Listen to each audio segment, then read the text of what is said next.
Nicholas Bellini hated loose ends.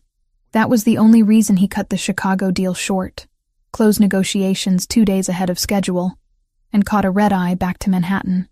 The satisfaction of watching grown men sign contracts under duress should have carried him through the flight. But something itched beneath his skin, a feeling he couldn't name and didn't trust. The SUV dropped him at the entrance of his building at 2 a.m. The doorman straightened immediately, recognition flashing across his face before he schooled his expression into practiced neutrality. "Mr. Bellini, we weren't expecting you until Thursday." Nicholas didn't respond. He rarely did to observations that required no answer. The elevator ride to the penthouse was silent, except for the mechanical hum of cables and gears. He rolled his shoulders, feeling the tension of 3 days spent in boardrooms and backrooms where deals were sealed with threats disguised as promises. The elevator doors opened directly into his foyer. Home. Sanctuary. The one place in this city where he controlled every variable, every entrance, every breath of air that moved through the space. Except something was wrong. Nicholas froze, one hand instinctively moving to the weapon holstered at his hip. Years of survival had taught him to read spaces the way other men read books. Every detail mattered. Every object out of place was a potential threat. Women's shoes sat by the entrance. Small, worn sneakers that looked like they'd been walked in for miles. Not designer, not expensive. Definitely not his sister's style. His eyes tracked to the living room. A canvas tote bag rested on his leather sofa, contents spilling out. A water bottle. A paperback novel with a cracked spine. Keys attached to a cheap keychain. Light spilled from the hallway leading to the bedrooms. Not the ambient glow of security lighting he'd programmed, but the harsh brightness of someone who'd turned on every switch. Nicholas drew his gun. The weight felt familiar in his palm, an extension of his hand. He moved through the penthouse with practiced silence, checking angles, clearing corners. The kitchen was empty, the dining room untouched. His office door remained closed, security panel still armed. That left the bedrooms. He approached the master suite, weapon raised, senses heightened to a razor's edge. The door stood ajar. Inside, he could hear water running. Not the aggressive spray of a shower, but the gentler sound of a bathtub being filled. Nicholas kicked the bathroom door open, gun trained on the space beyond, and froze. A woman stood in front of the mirror, wrapped in nothing but one of his white towels. Steam curled around her like smoke, droplets of water clinging to her shoulders and collarbone. Her hair hung wet and dark against her neck, several shades deeper than its natural color. She screamed. The sound was raw and genuine, born of pure terror. She stumbled backward until her spine hit the marble wall, hands clutching the towel tighter against her chest. Nicholas lowered the gun but didn't holster it. His heart hammered against his ribs, adrenaline still flooding his system. He forced his breathing to steady, forced his voice to emerge cold and controlled. "Who the hell are you?" The woman's eyes were wide, blue and terrified, darting between his face and the weapon in his hand. Her lips moved, but no sound came out. She was shaking, he realized. Full-body tremors that made the towel slip slightly before she caught it. "I asked you a question." He kept his tone flat, dangerous. "You have 3 seconds to explain why you're in my home before I call security." "I'm Lauren." The words tumbled out in a rush. "Lauren Mitchell. I'm friends with Gabriella. Your sister. She said I could stay here. I'm so sorry. I didn't know you'd be back. She said you were traveling until Thursday." Nicholas's jaw clenched. Gabriella. Of course. His sister had a habit of making decisions without consulting him, but this crossed every line he'd drawn. "Show me proof." Lauren's eyes darted to the counter where her phone sat next to a hairbrush and various toiletries he didn't recognize. She moved slowly, keeping the towel secured with one hand while reaching for the device with the other. Her fingers trembled as she unlocked the screen and pulled up a conversation thread. She held it out to him, arm extended but body still pressed against the wall, maintaining maximum distance.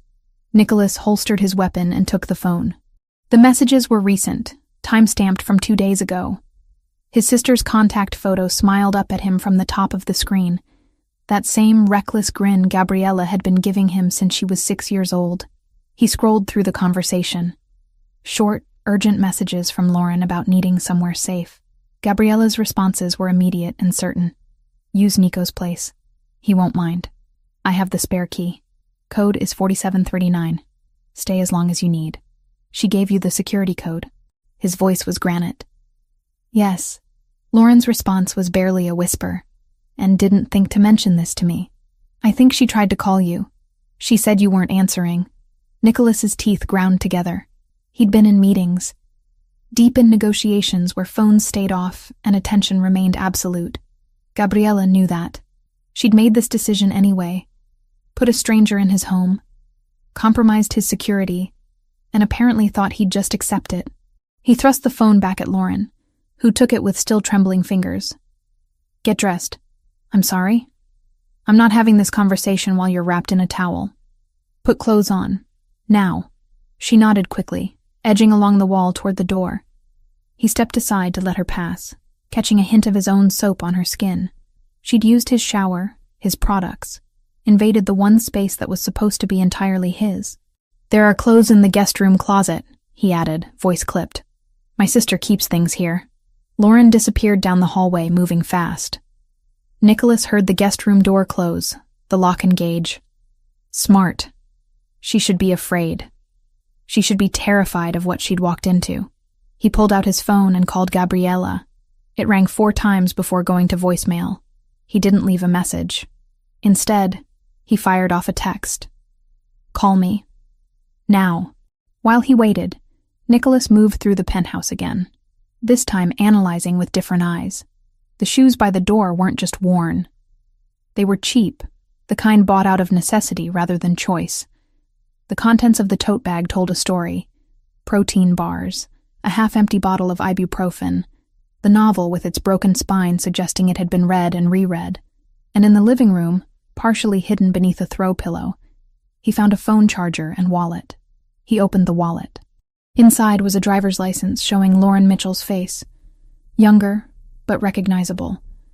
Age 27. Address in Brooklyn. $63 in cash and a maxed-out credit card. Nicholas set the wallet down carefully. He was beginning to understand what Gabriella had done, and why she'd done it without asking permission. The guest room door opened. Lauren emerged wearing clothes that hung loose on her frame. Gabriella's sweatpants pooled around Lauren's ankles, held up by the drawstring tied tight. The hoodie was several sizes too large, sleeves covering her hands. She stood in the hallway, arms wrapped around herself, looking younger than 27, looking like someone who'd been running and had finally stopped. Sit. Nicholas gestured to the living room. She moved past him, giving him a wide berth, and perched on the edge of the sofa. He took the chair across from her, maintaining distance but keeping her in full view. Start from the beginning, he said, and don't leave anything out. Lauren swallowed hard. Her hands twisted in the oversized sleeves. I needed somewhere safe. Somewhere my ex-boyfriend wouldn't find me. Gabriella offered your place because you were traveling. Your ex-boyfriend. Nicholas leaned back, expression neutral. Why would he be looking for you? Because I left him. 3 days ago. He doesn't like when things don't go his way. That's not an answer. Lauren's jaw tightened. For the first time since he'd found her, something besides fear flashed in her eyes. Anger, maybe. Or exhaustion. Ryan is controlling. He was controlling. He monitored my phone, my computer, my bank accounts. He decided what I wore, where I went, who I could talk to. When I told him I was leaving, he locked me in the apartment for 2 days. Nicholas's expression didn't change, but something cold settled in his chest. How did you get out? He had to go to work. I broke the window in the bathroom and climbed down the fire escape. She pushed up the sleeves of the hoodie as she spoke, revealing her wrists. Dark bruises circled both, finger-shaped marks that made Nicholas's hands curl into fists. So you ran to Gabriella. She's my best friend, has been since college. She's the only person Ryan didn't succeed in cutting out of my life completely. Lauren's voice wavered. I didn't have anywhere else to go. Nicholas stood and walked to his office, unlocking the door with a code Lauren couldn't see. Inside, he accessed the security system and pulled up the footage from the past 48 hours. There she was, arriving at 2:30 in the afternoon 2 days ago. The camera showed her stepping off the elevator, jumping at the chime, looking around with wide eyes before entering the code Gabriella had given her. She'd been carrying only the tote bag, wearing the same clothes she'd been wearing when he found her. He fast-forwarded through the footage, Lauren making herself small in his space, sleeping on the sofa instead of the guest bed for the first night, eating sparingly from his kitchen, spending hours in the bathtub like she was trying to wash something off that wouldn't come clean. Nicholas closed the security feed and returned to the living room. Lauren hadn't moved, still perched on the edge of the sofa like she might need to run at any moment. "You've been here 2 days." "Yes. And your ex-boyfriend." "Ryan. Does he know you're here?" "No. God, no. Gabriella was the only person I told and she wouldn't tell him anything." Lauren's eyes widened. "He doesn't know, does he?" "Not yet." Nicholas pulled out his phone again. Still no response from Gabriella. But men like that don't stop looking. And if he has the resources you're suggesting, he'll find you eventually. Lauren's face went pale. She looked like she might be sick. "I'll leave. Right now. I shouldn't have come here. I shouldn't have put you in this position. It's 3 a.m. I don't care. I'll find somewhere else." "With $63 and a maxed credit card?" She flinched. "You went through my wallet. This is my home. Nothing here is private from me." Nicholas's voice was steel. "Sit down." Lauren had started to stand. She sank back onto the sofa, eyes bright with unshed tears. "I need to know more about Ryan," Nicholas continued. "Full name, where he works, what resources he has access to." "Why?" "Because my sister put you in my home, which makes you my responsibility until you leave it. And I protect what's mine." The words hung in the air between them. Lauren stared at him, trying to read past the cold mask he wore. She wouldn't find anything. Nicholas had spent years perfecting that control. "Ryan Foster," she finally said. "He works for some kind of import-export company. I don't know the details. He never talked about work, and when I asked questions, he'd get angry." Nicholas knew several import-export companies in this city. Most of them were fronts for operations that had nothing to do with legitimate trade. Does he have family? Friends? People he'd go to for help finding you? His father has money. Real money. Ryan uses that to his advantage. Lauren's hands twisted together. And he has a sister. Melissa. My sister. He's threatened to hurt her if I ever tried to leave. That was the detail that crystallized everything. Nicholas understood now why Gabriella had acted without permission. His sister knew him well enough to know he couldn't turn away from this. "Your sister? Where is she? Brooklyn?" "She's in nursing school at SUNY. She lives in the dorms." Nicholas made a note in his phone. He'd have someone checking on the sister by morning. If Ryan Foster was the kind of man who threatened women through their families, he was exactly the kind of problem Nicholas knew how to handle. "You'll stay here," he said, "until we figure this out. I can't ask you to do that." "You're not asking, I'm telling you." Nicholas stood, signaling the conversation was over. "The guest room is yours. Don't answer the door. Don't go near the windows. And don't leave this apartment without telling me first." Lauren nodded slowly, processing the sudden shift in her circumstances. "Thank you," she whispered. Nicholas didn't respond. He walked back to his office, already pulling up contacts on his phone. People who owed him favors. People who specialized in finding information others wanted hidden. Behind him, he heard Lauren move toward the guest room, her footsteps soft on his floors. The door closed quietly, lock engaging once again. Nicholas stared at the security monitor showing the empty hallway. 2 days ago, his biggest concern had been closing a deal in Chicago. Now he had a terrified woman in his guest room, an ex-boyfriend who sounded like a serious threat, and a sister who'd made decisions that would require a long conversation. He pulled up Gabriella's contact one more time. Still no response. Nicholas set the phone down and leaned back in his chair. The smart thing would be to send Lauren somewhere else. A hotel, a safe house. Anywhere that didn't compromise his security or draw attention to his home. But when he closed his eyes, all he could see were those bruises on her wrists. Those wide, terrified eyes when she'd seen his gun. The way she'd tried to make herself small, like disappearing was the only safety she knew. No, Lauren Mitchell wasn't going anywhere. Not until he made sure Ryan Foster understood exactly what happened to men who put their hands on women. Nicholas opened a new message thread and began typing. By morning, he'd know everything there was to know about Ryan Foster. And then he'd decide exactly how to handle this situation. Dawn broke over Manhattan with the kind of cold clarity that made the city look sharp enough to cut. Nicholas hadn't slept. Sleep was a luxury he couldn't afford when variables remained uncontrolled. And right now, everything about this situation felt wildly out of his control. He sat in his office, 3 monitors glowing in the pre-dawn darkness, information streaming across screens faster than most people could process. But Nicholas wasn't most people. He'd built his empire on the ability to see patterns others missed, to find weaknesses in systems designed to be impenetrable. Ryan Foster's life was surprisingly easy to crack open. 34 years old. Sales director at Meridian Import Solutions, a company Nicholas recognized immediately. They moved containers through the port of Newark, containers that sometimes held more than the manifests claimed. He made a note to have someone look deeper into Foster's connections there. The man's social media painted a picture of carefully curated success. Photos at expensive restaurants. Gym selfies showing off a physique maintained through obsessive routine. And in the older posts, before they'd been deleted but not before Nicholas's people had archived them, pictures of Lauren. She looked different in those images. Smaller somehow, even though the physical dimensions were the same. She smiled in the photos, but the expression never reached her eyes. A detail Nicholas noticed because he'd spent years learning to read the subtle languages of fear and control. The bruises on her wrists made sense now.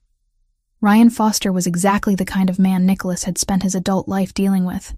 Men who mistook cruelty for strength, who needed to dominate because they had no real power of their own.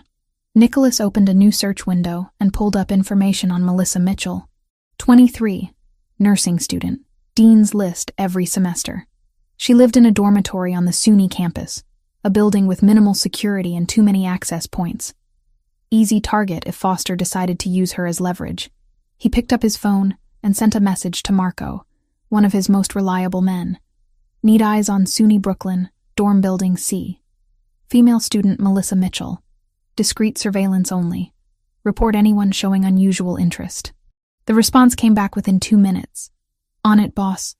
Nicholas set the phone down and rubbed his eyes. The exhaustion he'd been pushing away for the past 4 hours tried to creep in, but he forced it back. He couldn't afford to be tired. Not when someone vulnerable was sleeping 20 feet away, depending on security measures she didn't even know existed yet. A sound from the hallway made him look up. Soft footsteps, hesitant and careful. Lauren was awake. He checked the time on his laptop. 6:30. She'd managed maybe 3 hours of sleep, probably less than he had.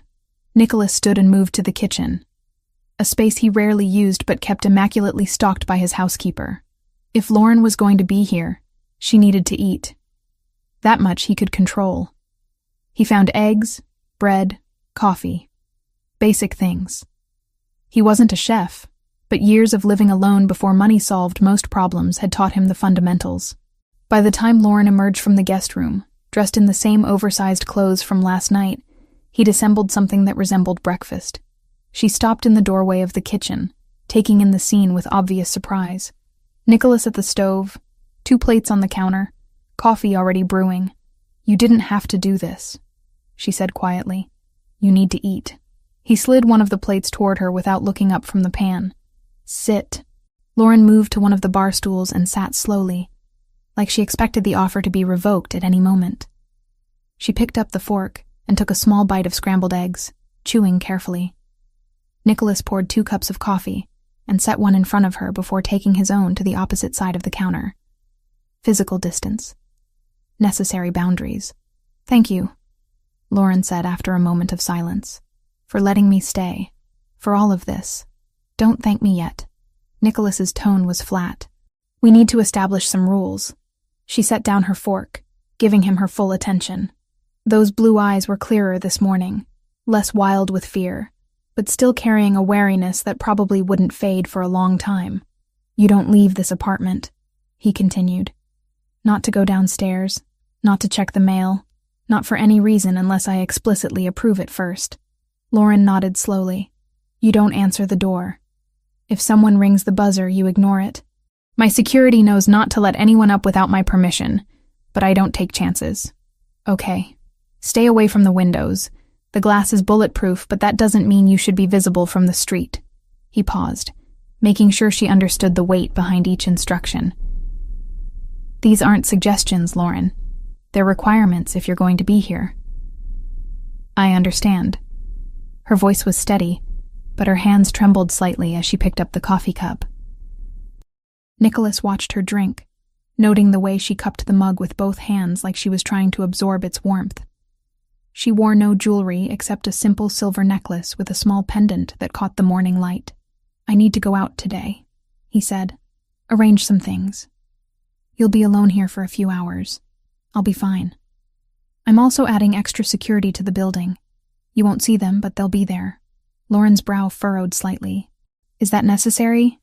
I mean, Ryan doesn't know I'm here? Yet. Nicholas set his coffee down with deliberate precision. Your ex-boyfriend doesn't strike me as the type to give up easily. And if Gabriella was the only person you told, he'll eventually think to question her. The color drained from Lauren's face. I didn't think about that. That's why I'm thinking about it for you. He pulled out his phone and showed her a photo he'd compiled from public records. This is Ryan Foster, correct? Lauren glanced at the screen and immediately looked away, jaw tight. Yes. Nicholas pocketed the phone. The reaction told him everything he needed to know about how deep the fear ran. There's something else, Lauren said, voice barely above a whisper. About my sister, Melissa. Ryan knows where she goes to school. He's mentioned it before. Said he could find her anytime he wanted. I'm worried that if he can't find me, he'll go after her. Nicholas had been waiting for this. He'd already made the decision to protect Melissa Mitchell, but Lauren didn't need to know that yet. Information was currency, and he spent it carefully. Where does she live? SUNY Brooklyn. Dorm building C, 3rd floor. I'll make sure she's safe. Lauren's head snapped up. How? You don't even know her. I know people. That's enough. Nicholas stood, signaling the end of the conversation. Finish eating. I'll be in my office making calls. He walked away before she could ask more questions, before he could see the gratitude and confusion warring on her face. Gratitude made him uncomfortable. People thanked him for things he did out of calculation, not kindness. Back in his office, Nicholas pulled up a secure messaging app and contacted his attorney. Need a file started on Ryan Foster. Employment records, financial history, anything that can be used for leverage. And I want to know if he has a criminal record. The response was immediate. This personal or business? Both, Nicholas typed back. Consider it done. He spent the next hour making similar arrangements, pulling threads that would eventually weave into a complete picture of Ryan Foster's life. By the time Nicholas finished, he had surveillance on Melissa Mitchell, a private investigator digging into Foster's background, and security briefed on potential threats to watch for. The morning sun climbed higher, filling his office with natural light he usually ignored. But today, it made him aware of how little sleep he'd actually gotten, how the events of the past few hours had disrupted the careful routine he'd built. His phone buzzed. Finally.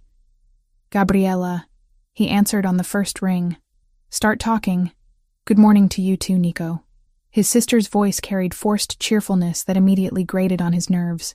You gave a stranger access to my home. My security codes. My private space.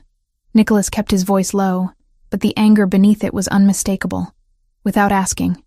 Without even a courtesy call. I tried calling. You didn't answer. That's not permission, Gabriella. I know. Her tone shifted, losing the false brightness. I know, and I'm sorry. But you didn't see her, Nico. She showed up at my apartment at 2 a.m. with bruises all over and nowhere else to go. What was I supposed to do? Nicholas pinched the bridge of his nose. You were supposed to call me back. Leave a message. Send a text. Any form of communication that didn't involve compromising my security. Would you have said yes? The question hung between them. They both knew the answer. That's not the point. It's exactly the point. Gabriella's voice rose, passionate and defensive. Lauren is my best friend. She's been trapped with that bastard for 2 years, and when she finally got the courage to leave, I wasn't going to turn her away because you might say no. Nicholas heard movement in the hallway outside his office. Lauren, probably trying not to eavesdrop, but unable to help hearing raised voices through the partially open door. He switched to the language they'd grown up speaking, Italian rolling off his tongue with the ease of childhood habit. You put her at risk by bringing her here. You put yourself at risk. And you did it without thinking about the consequences. Gabriella responded in kind, her accent sharper than his. I thought about the consequences of doing nothing. That seemed worse. They argued for another 5 minutes, voices rising and falling in the rapid-fire exchange of two people who'd spent their entire lives pushing each other's buttons. Nicholas catalogued every point where Gabriella had acted recklessly, every decision made from emotion rather than logic. She countered with every time he'd prioritized control over compassion, safety over humanity. Finally, Gabriella's voice softened. Is she okay? Lauren? Is she safe? Nicholas glanced toward the hallway. He could see Lauren's shadow, hovering just out of sight. She's fine. She'll stay here until we figure this out. Thank you. Gabriella's relief was audible. I know I should have asked. I know I messed up. But thank you for taking care of her anyway. Nicholas ended the call without responding to the gratitude. He set the phone down and found Lauren standing in the doorway, arms wrapped around herself in that defensive posture he was starting to recognize. I understood some of that, she said carefully. Enough to know she was defending me. My sister makes impulsive decisions. Usually, I'm left cleaning up the aftermath. Nicholas stood and moved past her into the hallway. This time is no different. I'm not a mess that needs cleaning up. He stopped, turning to face her. She'd straightened her spine, chin lifted slightly in defiance. Good. Fear was necessary for survival, but too much of it made people weak. No, he agreed. You're a complication. There's a difference. Lauren flinched at the bluntness, but didn't back down. Then let me leave. I'll find somewhere else to go. You don't owe me anything. I told you last night. You're my responsibility now. That doesn't change because it's inconvenient. I don't want to be anyone's responsibility. What you want stopped mattering the moment you used my security code. Nicholas's voice was cold, final. You're here. You'll follow my rules. And when it's safe for you to leave, I'll tell you. Until then, stop arguing with the only person keeping you alive. The words landed like blows. Lauren's defiance crumbled, replaced by exhausted acceptance. She nodded once and retreated back toward the guest room. Nicholas watched her go, then checked his watch. Almost noon. Time to make good on his promise to secure the building. He left the apartment, taking the elevator down to the lobby where building management kept offices. The conversation with security took less than 10 minutes. Additional cameras, more frequent patrols, a list of approved visitors that currently contained exactly 0 names. Money smoothed over any questions about why the sudden increase in precautions. On his way back upstairs, Nicholas received a message from Marco. Eyes on the sister. All clear so far. We'll maintain position. Good. 1 variable controlled. Back in the apartment, Nicholas found Lauren exactly where he'd left her, curled up on the guest bed with her phone. She looked up when he appeared in the doorway. Your sister is being watched, he said without preamble. Discreetly. She won't know, but if Ryan Foster goes anywhere near her, I'll know about it. Lauren's eyes widened. You did that already?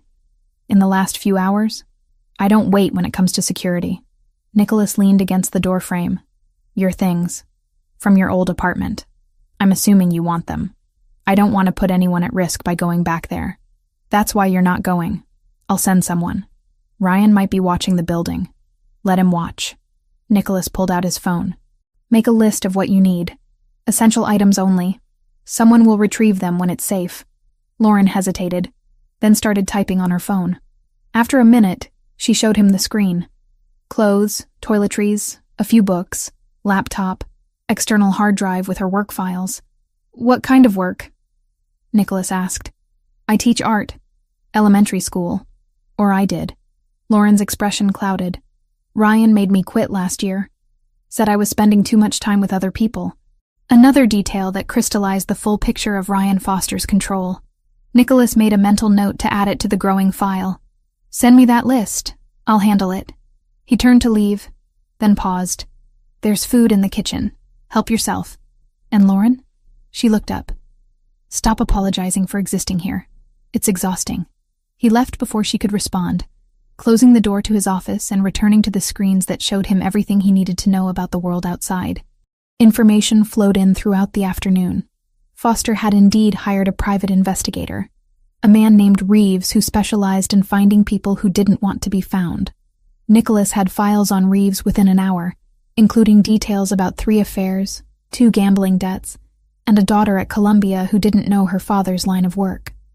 Leverage, always useful. As evening approached, Nicholas emerged from his office to find Lauren in the living room, photo albums spread across the coffee table. She looked up guiltily when he entered. "I'm sorry. I was looking at the bookshelf and found these. I shouldn't have." "It's fine." Nicholas moved closer, recognizing the albums. His housekeeper must have left them out during her last organizing spree. "Those are old." "Is this Gabriella?" Lauren pointed to a photo of a young girl with dark braids, grinning at the camera with missing front teeth.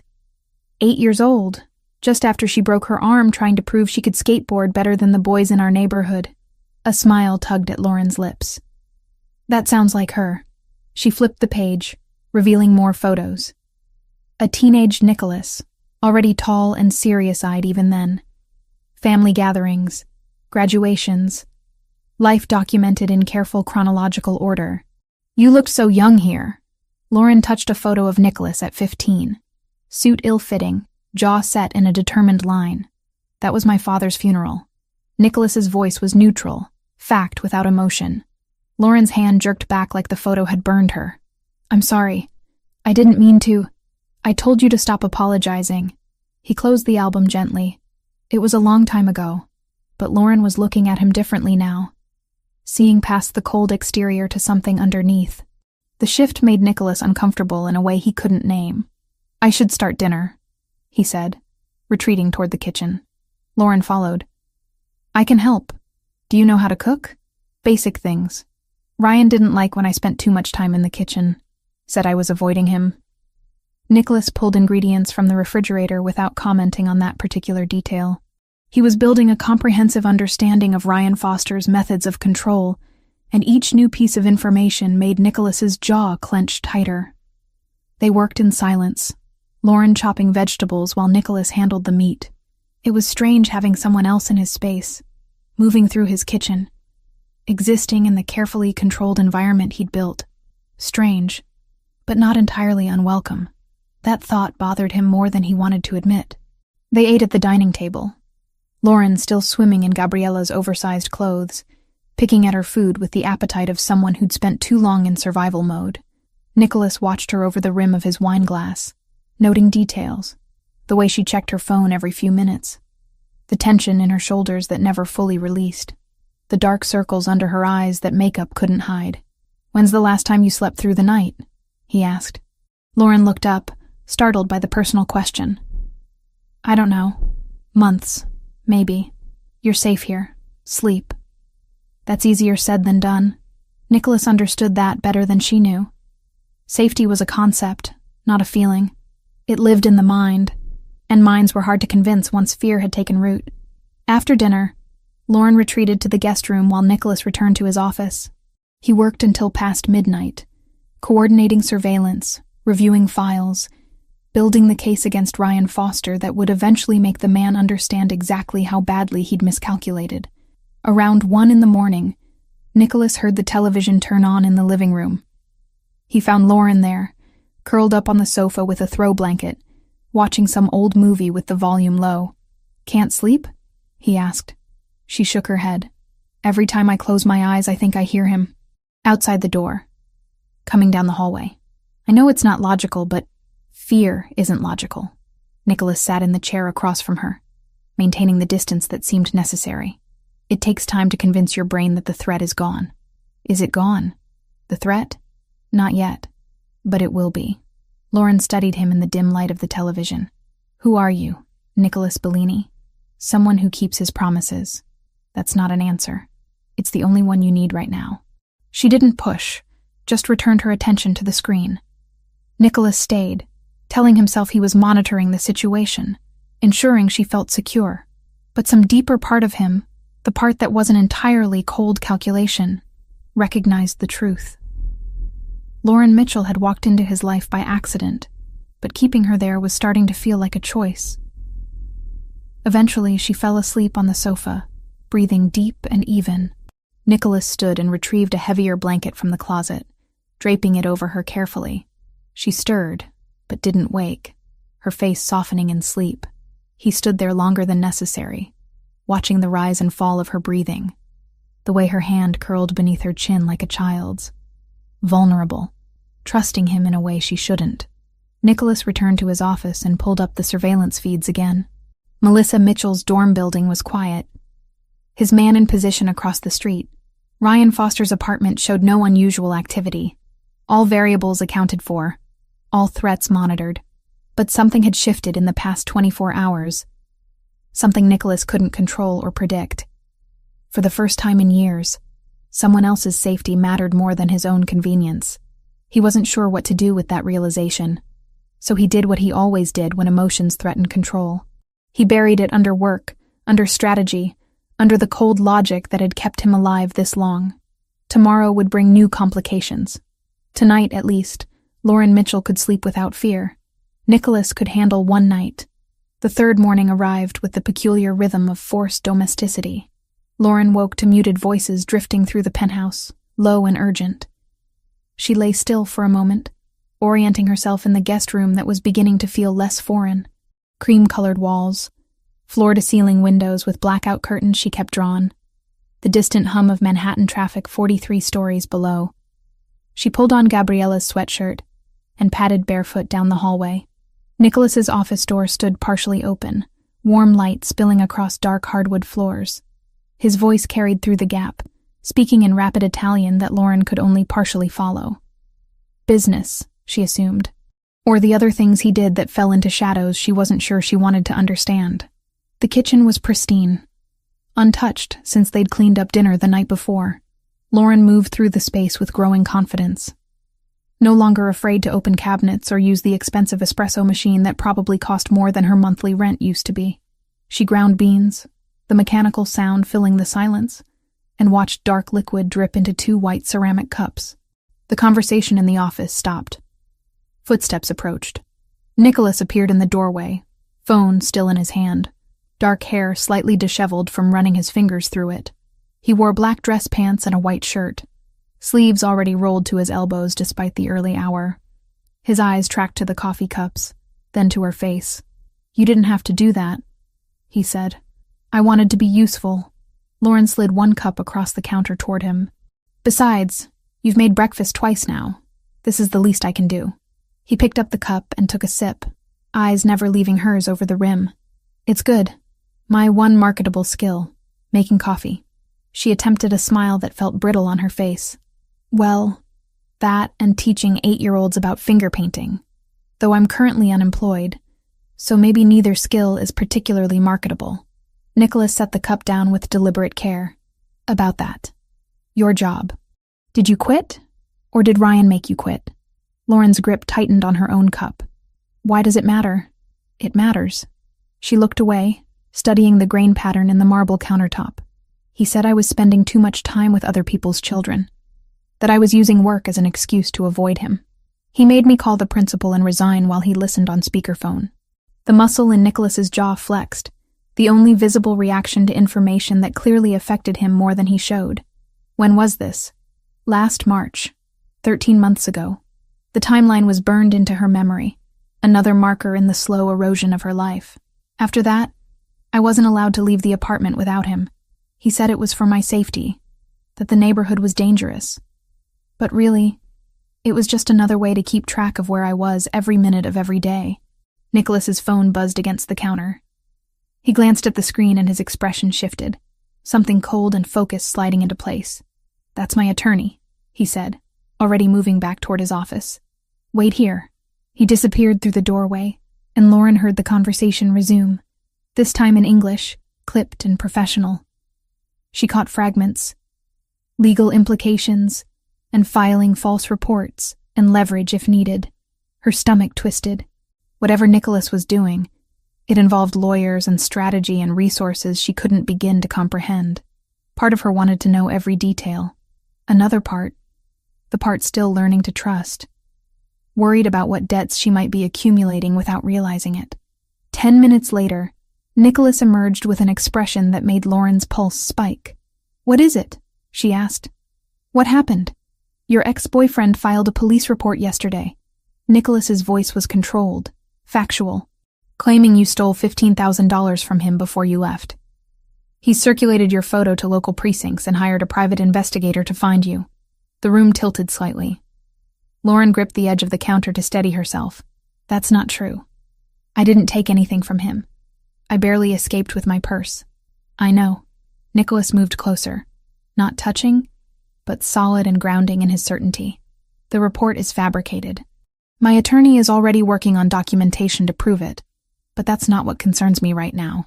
What concerns you? Ryan Foster also mentioned your sister in the report. Said she might know your whereabouts. Said he's concerned she might be in danger if you're having some kind of mental health crisis." Lauren's coffee cup slipped from her fingers, shattering against the tile floor. Brown liquid spread across white stone like blood. "Melissa," she whispered. "He's going after Melissa. He's laying groundwork." Nicholas pulled out his phone, already typing, creating a narrative that makes him look like the concerned boyfriend, and you look unstable. It's calculated. I have to warn her. I have to call her right now. Lauren lunged for the phone Nicholas had given her 2 nights ago, but he caught her wrist, gentle but immovable. "Not yet. Wait." "Wait?" Her voice rose, panic sharp and cutting. "He knows where she lives. He knows her schedule. If he goes to her campus, if he convinces her that I'm in trouble, he won't get near her." Nicholas released her wrist and turned his phone screen toward her. "A text conversation with someone named Marco. I've had surveillance on your sister since the morning after you arrived. She's protected." Lauren stared at the screen, reading messages about shift changes and all clear reports and coordinates that mapped to Melissa's dorm building. The timestamps went back 48 hours. "You've been watching her," Lauren said slowly, "for 2 days. And you didn't tell me. I didn't want to worry you until there was something concrete to worry about. That's not your decision to make." The anger surprised her, hot and sudden after days of careful gratitude. "She's my sister. I have a right to know when she's being watched by strangers. They're not strangers. They're professionals who work for me. That's not better, Nicholas. That's worse." Lauren stepped back, putting distance between them. "You can't just make decisions about my family without telling me. You can't control every variable in my life just because I'm staying in your apartment." Something flickered across Nicholas's face. Not anger, but something close to it. Frustration, maybe, or the kind of cold calculation that preceded difficult conversations. "Sit down," he said. "I don't want to sit down." "Lauren, sit." She sat, more from the exhaustion of constant fear than from obedience. Nicholas remained standing, towering over her in a way that should have felt threatening, but somehow didn't.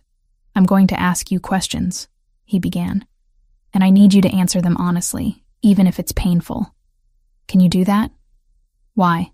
"Because I can't protect you if I don't understand what I'm protecting you from." Lauren wrapped her arms around herself, a defensive gesture she couldn't quite suppress. "Fine. Ask. How long were you with Ryan?" 2 years. A little more. "When did the control start?" She had to think about that, trace back through memory to find the precise moment when concern became possession. Maybe 6 months in. Little things at first. "He wanted me to text him when I got to work, when I left, who I was with. Said it made him feel better to know I was safe. And you thought that was care." "At first, yes." Shame heated her face. "By the time I realized it wasn't care, it was too late. He had access to my bank account. He'd convinced me to move in with him, so I'd given up my old apartment. My friends had stopped calling because I always had excuses for why I couldn't see them." Nicholas listened without interruption, his focus absolute. When she paused, he prompted with another question. "Did he ever hit you?" "No, not with his fists." Lauren's hands twisted in her lap. "But there were other things. Blocking doorways so I couldn't leave a room until he decided the argument was over. Holding my wrists when he wanted me to listen. Breaking things I cared about when he was angry." The bruises on her wrists had faded to yellow-green, but Nicholas's eyes tracked to them anyway. "Your phone," he continued. You said he monitored it. How? Some app he installed. I didn't even know it was there until I found it by accident last month. He could see every call, every text, every website I visited. He knew where I was at all times through GPS tracking. That's illegal in New York without consent. I know that now. I didn't know it then, or if I did, I was too scared to do anything about it. Lauren met his gaze, willing him to understand. You have to realize, by the end, I wasn't thinking clearly. He'd spent 2 years convincing me that everything was my fault, that I was lucky he loved me despite how difficult I was. I believed him. Nicholas's expression remained neutral, but his hands had curled into fists at his sides. She wondered what he was thinking, what judgment he was forming about her weakness, her stupidity, all the ways she'd failed to save herself. Your family, Nicholas said instead. Parents. Dead. Car accident when I was 19. Melissa was 14. I raised her after that, or tried to. Put her through high school while I finished college. She's the only family I have left. And Ryan knew that. Yes, he knew exactly how to threaten me. Knew I'd do anything to keep her safe. Nicholas nodded slowly, processing information, building some kind of internal framework she couldn't see. He pulled out his phone again and made a call, speaking to someone about background checks and financial records and surveillance footage from specific dates. All business, all cold efficiency. When he finished, he looked at Lauren with something that might have been approval. You're stronger than you think you are, he said. I don't feel strong. Strength isn't about how you feel. It's about what you do despite how you feel. You left him. That took more courage than staying ever would have. The unexpected validation made her throat tight. She blinked against the burn of tears and forced herself to breathe. Thank you, she managed, for understanding, for not making me feel stupid about how long I stayed. People who haven't been in that situation don't get to judge how you survived it. Nicholas moved to the shattered coffee cup on the floor and began picking up pieces, depositing them in his palm with careful precision. I'm going out this afternoon. I have some things to acquire for you. What things? Tools, electronics. Things you need that can't be traced back to you. He dumped the broken ceramic in the trash and washed his hands. While I'm gone, you'll stay here. Don't answer the door. Don't go on the balcony. Same rules as before. How long will you be gone? 2 hours. Maybe 3. Lauren nodded, anxiety already building at the thought of being alone in the massive penthouse. Nicholas seemed to sense it because he crossed the kitchen and stood close enough that she had to tilt her head back to maintain eye contact. You're safe here, he said quietly. The building security is on my payroll. The doors are reinforced. The windows are bulletproof. Nothing and no one can get to you without going through me first. What if Ryan finds out I'm here? Then he'll make the last mistake of his life. The words should have frightened her. Instead, they settled something restless in her chest. A wild thing that had been running for too long and was finally allowed to stop. Nicholas left an hour later, disappearing into the elevator with final instructions that Lauren barely heard. She spent the afternoon moving through the penthouse like a ghost, touching expensive furniture and examining artwork that probably belonged in museums. Everything here spoke of wealth, accumulated through methods she didn't want to examine too closely. She ended up in front of a painting hung in the hallway, abstract shapes in burgundy and gold that reminded her of her own abandoned dreams. Before Ryan, she'd wanted to paint, had filled notebooks with sketches and color studies, had imagined a life where art was more than just something she taught to children. When Nicholas returned, he found her there, staring at the canvas with an expression he couldn't quite read. You like it? He asked. Lauren startled, not having heard him arrive. It's beautiful. Whoever painted this understood color theory at an instinctual level. Nicholas set down several shopping bags and moved to stand beside her. My mother painted it. Years ago before she died. I'm so sorry. I didn't mean... Stop apologizing. But his voice was softer now, lacking its usual sharp edge. She would have liked hearing someone appreciate it. Most people just see expensive decoration. It's more than that. It's freedom captured on canvas. Look at how the colors flow without constraint. Nicholas studied her profile instead of the painting. Is that what you see? Freedom? That's what she felt when she painted it. You can tell. They stood in silence, shoulders almost touching, both looking at the same painting but seeing different things. Finally, Nicholas stepped back and retrieved the shopping bags. "Come here. I want to show you something." Lauren followed him to the dining table where he began removing items. A brand new laptop, sleek and compact. A cell phone still in its packaging. A tablet, charging cables and cases. "These are registered under a corporate account that can't be traced to you," Nicholas explained. "The phone has a secure operating system. The laptop comes with VPN software already installed. Nothing you do on these devices can be tracked by Ryan or anyone else." Lauren touched the phone box with tentative fingers. "This is too much." "It's necessary. You need to be able to communicate safely.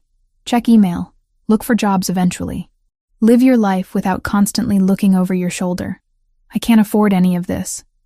I'm not asking you to pay for it. But I should. I can't just take—" Nicholas cut her off with a look. "Consider it an investment in my peace of mind. If you have the tools to function independently, you're less vulnerable. That makes my job easier." It was the most practical argument he could have made, one that didn't demand gratitude or create debt. Lauren found herself nodding. "Thank you," she said simply. They spent the next hour setting up the devices, Nicholas walking her through security protocols and backup systems with the patience of someone who understood technology at a fundamental level. When everything was configured, he ordered dinner from a restaurant Lauren didn't recognize, and they ate at the table while the city glittered beyond the windows. "Tell me about your life before Ryan," Nicholas said between bites. "What did you want?" The question caught Lauren off guard. No one had asked her that in years. "I wanted to paint," she admitted. "Really paint, not just teach it. I used to visit galleries every weekend, study different artists. Imagine what it would feel like to see my own work hanging on those walls. Why didn't you? Money. Time. Feared that I wasn't good enough." She picked at her food. "Then Ryan happened. And wanting things for myself started to feel selfish. That's what men like him do. Convince you that your dreams are selfishness. You sound like you've dealt with men like him before." Nicholas's expression darkened. "More than I'd like. They're a particular kind of coward. The kind who needs someone weaker to make themselves feel strong. What do you do with them when you encounter them?" "I make sure they understand the hierarchy." He took a sip of wine, eyes never leaving hers. "That there are levels of power they'll never reach, and stepping above their station has consequences." It was the closest he'd come to admitting what he actually did. The business that afforded penthouses and security teams and the ability to make problems disappear. Lauren should have pressed for details, demanded honesty about what she'd walked into. Instead, she asked, "What about you? What do you want?" Nicholas considered the question longer than she expected.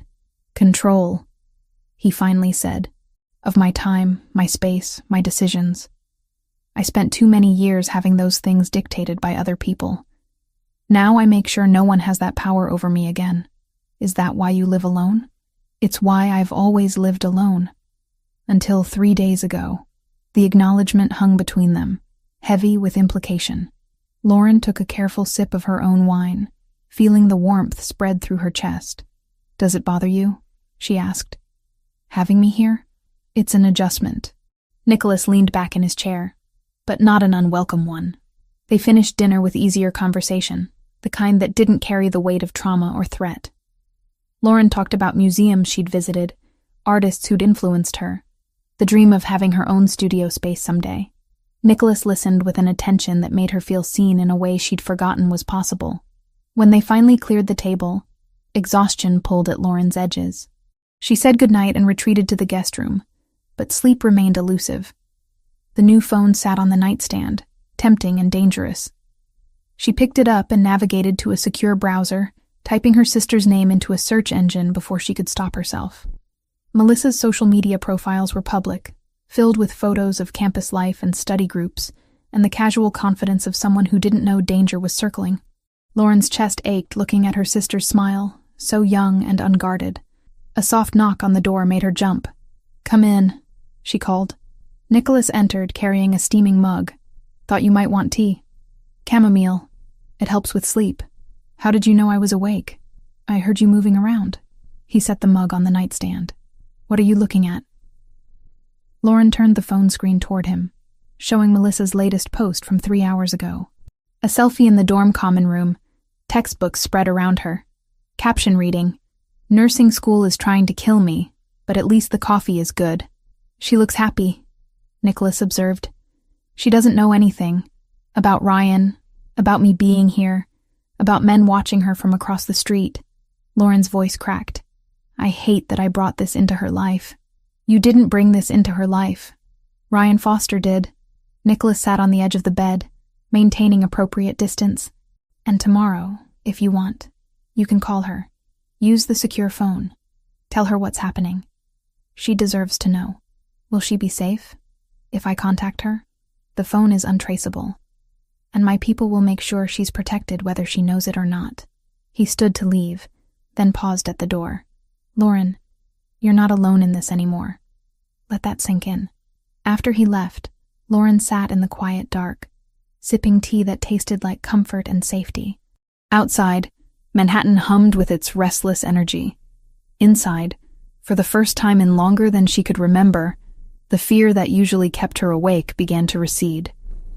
She thought about Nicholas's words, about strength and survival, and the courage it took to leave. About the freedom her own mother had painted into abstract shapes before her death. About dreams that had been sleeping too long. Tomorrow she would call Melissa.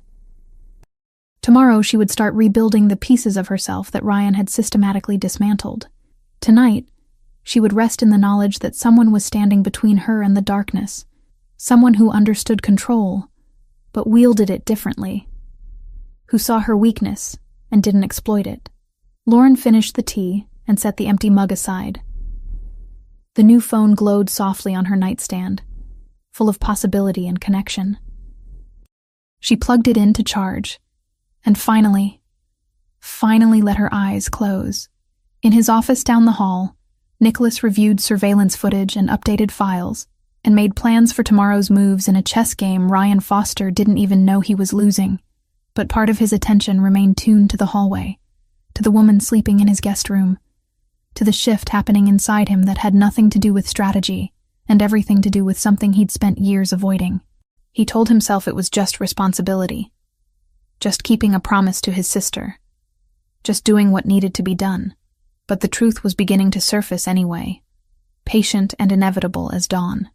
After 5 days in the apartment, something unexpected happened. Not a crisis or a threat, but the quiet formation of routine. Nicholas found himself adjusting his schedule without conscious thought, working from the penthouse instead of his downtown office, taking calls in the early morning hours when Lauren was still asleep, emerging for breakfast at times that coincided with hers. He told himself it was practical. Monitoring the situation required proximity. But the truth sat heavier in his chest each morning when he heard her moving through his space, no longer tiptoeing like an intruder, but walking with the confidence of someone who belonged. That morning, Nicholas finished a conference call with associates in Chicago and stepped out of his office to find Lauren standing in the living room, staring at the dining table with an expression caught between confusion and something that looked dangerously close to hope. Art supplies covered the dark wood surface. Watercolor pads, professional-grade brushes still in their packaging, tubes of paint in colors that spanned the full spectrum. A portable easel leaned against a chair. Pencils, charcoal, fixative spray, everything an artist might need to actually create instead of just dream. Lauren turned when she heard his footsteps, eyes wide and questioning. "Did you do this?" she asked. Nicholas moved closer, surveying the supplies with feigned casualness. "You mentioned wanting to paint. These were delivered this morning.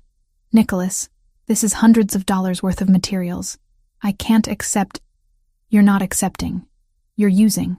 He picked up one of the watercolor pads, flipping through blank pages. "Consider it payment for tolerating my presence at breakfast every morning."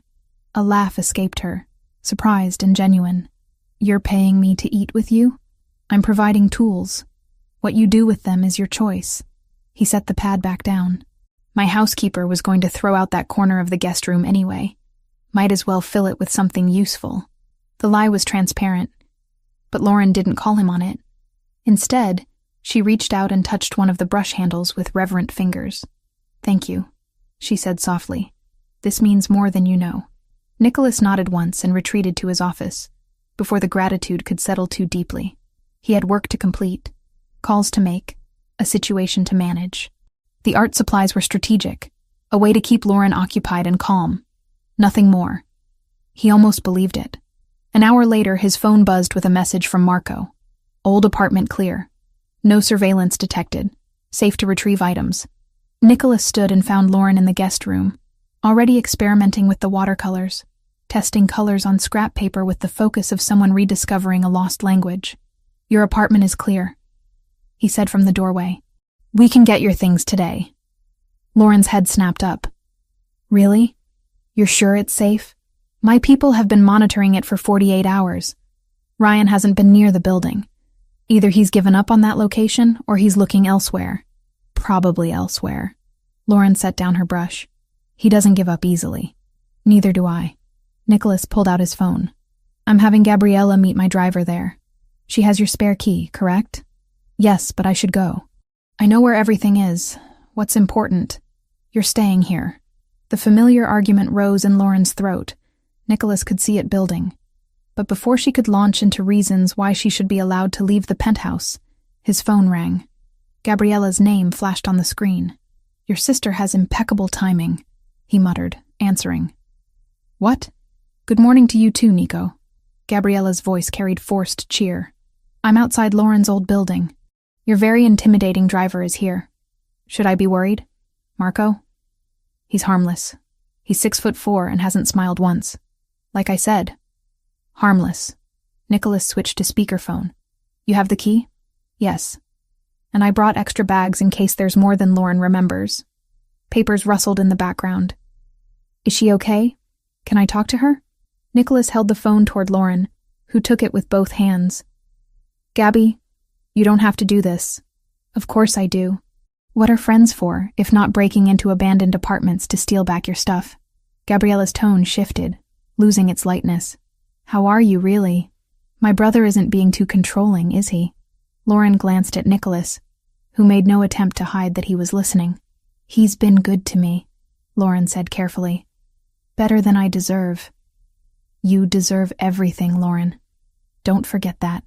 Gabriella's voice hardened. "Nico, you still there?" "Unfortunately." "Treat her right. I mean it. She's not one of your business arrangements." Nicholas felt irritation spike in his chest. "I'm aware of that." "Good. Because if you hurt her, I know where you live. You're literally standing outside an apartment I own. Your threats need work." Lauren pressed her lips together to suppress a smile. The siblings bickered for another minute before Gabriella ended the call with a promise to be at the penthouse within 2 hours. "Your sister is protective of you," Nicholas observed. "She's the only family I had for a long time. Before Melissa, I mean." Lauren handed the phone back. "She was there when I had nothing. Literally nothing. I showed up at her apartment after my parents died, with a garbage bag full of clothes and about $50 in cash. She took me in without question. Loyalty like that is rare. Which is why I need to make sure I'm not putting her in danger by being here." Nicholas pocketed his phone and leaned against the doorframe. "Gabriella can handle herself. She's been navigating my world since she was old enough to understand what our family actually does." It was the most direct acknowledgement he'd made about the nature of his business. Lauren absorbed it without visible reaction. "What does your family do, Nicholas?" "Import, export, security consulting." The answers were technically true. Various interests that require discretion. "That's not a real answer." "It's the one I'm giving you right now." Lauren's jaw tightened, but she didn't push. Instead, she turned back to her watercolors, dismissing him with the focus of her attention. Nicholas recognized the tactic. It was one he used himself when conversations ventured into territory he preferred to avoid. He returned to his office and pulled up the latest report from his investigator. The information that loaded on his screen made his blood run cold. Ryan Foster's connections ran deeper than anticipated. Meridian Import Solutions wasn't just moving containers through Port Newark. They were processing shipments for the Cartel del Golfo, one of Mexico's most dangerous criminal organizations. The implications were staggering. This wasn't a domestic abuser with resources. This was a man connected to people who made violence a business model. Nicholas picked up his phone and called his attorney. "Tell me you've seen the report on Foster," he said without preamble. "Just came through 10 minutes ago." This changes the situation significantly. That's an understatement. If Foster has cartel connections, he has access to resources I didn't account for. Nicholas pulled up additional files on his computer. "We need to move faster. I want everything we can use against him compiled by end of day." "Already working on it. But Nicholas, if the cartel is involved even peripherally, we need to consider bringing in federal authorities." "No, this is above your pay grade." "Nothing is above my pay grade." Nicholas's voice dropped to ice. "Foster put his hands on a woman under my protection. The cartel connection doesn't change that. It just means I need to be more creative about how I handle it." His attorney sighed. "You're going to do what you want, regardless of my advice, aren't you? That's why I pay you to make sure it's legal. Or at least defensible." Nicholas ended the call and sat back in his chair, mind working through scenarios and contingencies. A woman with cartel connections pursuing her was exponentially more dangerous than a controlling ex-boyfriend with money. The rules changed, the stakes elevated. He needed to keep Lauren close, under constant protection, until he could neutralize the threat permanently. The doorbell chimed 2 hours later. Nicholas checked the security camera and saw Gabriella standing in the hallway, arms loaded with bags and boxes, Marco behind her carrying even more. He opened the door, and Gabriella pushed past without greeting, making directly for the guest room where Lauren waited. The reunion was immediate and emotional.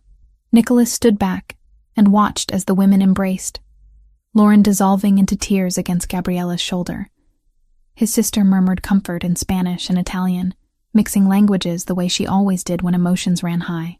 "I was so scared," Lauren sobbed. "I didn't know where else to go. You came to exactly the right place. My brother might be emotionally stunted, but he's good at keeping people safe." "I heard that," Nicholas called from the doorway. "You were meant to." Gabriella pulled back from Lauren and wiped tears from her friend's face. "Look at you. You're eating, right? Sleeping? My brother isn't working you to death as unpaid staff?" "He's been..." Lauren glanced at Nicholas. "Kind, in his own way." Gabriella followed her gaze and something shifted in her expression. She saw what Nicholas had been trying to ignore. The way Lauren looked at him with trust that hadn't been earned yet, with gratitude that made him uncomfortable, with something else he refused to name. "Nico, help me with these bags," Gabriella ordered. They carried boxes into the guest room in silence. When the last one was deposited, Gabriella grabbed his arm and pulled him into the hallway, out of Lauren's earshot. "You like her," she hissed in Italian. "I'm helping her. There's a difference. You bought her art supplies. You're working from home. You haven't kicked her out even though having her here disrupts everything about your carefully controlled life." Gabriella poked his chest. "You like her." Nicholas removed her finger with deliberate care. "What I feel is irrelevant. She needs protection. I'm providing it. Keep telling yourself that." Gabriella switched to English, voice softer. "But Nico, be careful. She's been through hell. The last thing she needs is someone else with control issues." The barb hit deeper than Nicholas wanted to admit. "I'm not Ryan Foster. I know that." "But do you?" Gabriella squeezed his arm once, then returned to the guest room where Lauren was unpacking boxes with shaking hands. Nicholas retreated to his office, Gabriella's words echoing uncomfortably in his head. He wasn't like Foster. He didn't use control to diminish people. He used it to protect them, to create order and chaos, to prevent the kind of violence that had taken his father and shaped his entire life. But the line between protection and possession was thinner than he liked to acknowledge. An hour later, after Gabriella had left with promises to visit again soon, Nicholas found Lauren in the living room. She'd spread her recovered belongings across the sofa, sorting through them with methodical care. Books, clothes, jewelry, the accumulated evidence of a life interrupted. She held a small wooden box, fingers tracing the carved lid. "My mother's," she explained without him asking. "She kept letters in here, from my father when they were dating. I thought Ryan had thrown it away, but Gabriella found it in the back of the closet." Nicholas moved closer, drawn despite himself. "You should keep that somewhere safe." "I will." Lauren opened the box and removed a stack of faded envelopes. These are the only proof I have that my parents loved each other, that good relationships exist. They do exist, just not with men like Foster. Lauren looked up at him, blue eyes searching. What about with men like you? The question hung between them, heavy with implication. Nicholas should have deflected, changed the subject, reinforced the professional distance that was already eroding too quickly. Instead, he found himself answering honestly. I don't do relationships. They require vulnerability I'm not equipped for. That's not true. You're vulnerable with Gabriella. My sister is different. She's family. And I'm what? An obligation? Nicholas sat in the chair across from her, maintaining the physical distance even as emotional proximity became unavoidable. You're someone I'm choosing to help. That's more than obligation. Lauren absorbed this, setting the letters aside. Can I ask you something personal? You can ask. I may not answer. Your father. You said you lost him to violence. What happened? Nicholas hadn't talked about his father in years. The story was known to those in his world. Part of the mythology that explained how a 15-year-old boy became the head of a criminal enterprise. But speaking it aloud to Lauren felt different, like exposing a wound that had scarred over but never fully healed. He was killed in a deal that went wrong. Rivals who wanted our territory. They made it look like an accident. But everyone knew the truth. Nicholas's voice remained steady, factual. I was 15. My mother died 2 years earlier from cancer. Gabriella was 8. Someone had to take control of the family business or everything our father built would have been absorbed by stronger organizations. So you became the boss at 15. I became what I needed to be. Lauren leaned forward. That's not the same thing. What did you want to be? The question was simple but devastating. Nicholas realized he couldn't remember the last time someone had asked what he wanted instead of what he'd achieved. It doesn't matter. I made my choices. It matters to me. Something cracked in Nicholas's chest, a fissure in the armor he'd spent decades constructing. He stood abruptly, needing distance. I should make some calls about Foster. The situation is more complicated than I initially thought. He escaped to his office before Lauren could press further, before he could say something that couldn't be unsaid. Behind the closed door, he pulled up the cartel connections again, forcing himself to focus on threats he could quantify and control. But part of his attention remained with the woman in his living room, sorting through pieces of a broken life, asking questions that had no safe answers. That night, long after Lauren had gone to bed, Nicholas sat in his office reviewing security footage and updated reports. Everything was quiet. No movement near Melissa's dorm. No sign of Foster. No immediate threats, which was exactly when Nicholas's instincts screamed that something was wrong. The scream cut through the quiet penthouse like a knife. Nicholas was on his feet and moving before conscious thought caught up. He crossed the living room in seconds, threw open the guest room door without knocking. Lauren thrashed in the bed, tangled in sheets, caught in the grip of whatever nightmare held her. Her face was wet with tears, hands raised defensively against invisible threats. No, please. I'm sorry. I won't do it again, please. Nicholas approached the bed carefully. Lauren, wake up. She didn't hear him, lost too deep in whatever hell her mind had constructed. Her breathing came in ragged gasps. Panic attack building. He sat on the edge of the bed and caught her wrists gently, pinning them without force. Lauren, you're safe. Open your eyes. She fought against his hold, still trapped between sleeping and waking. Nicholas leaned closer, voice dropping to the tone he used when calming frightened animals. You're in my apartment, in New York. Ryan can't touch you here. Open your eyes and see. Lauren's eyes snapped open, wildly, pinning them without force. Lauren, you're safe. Open your eyes.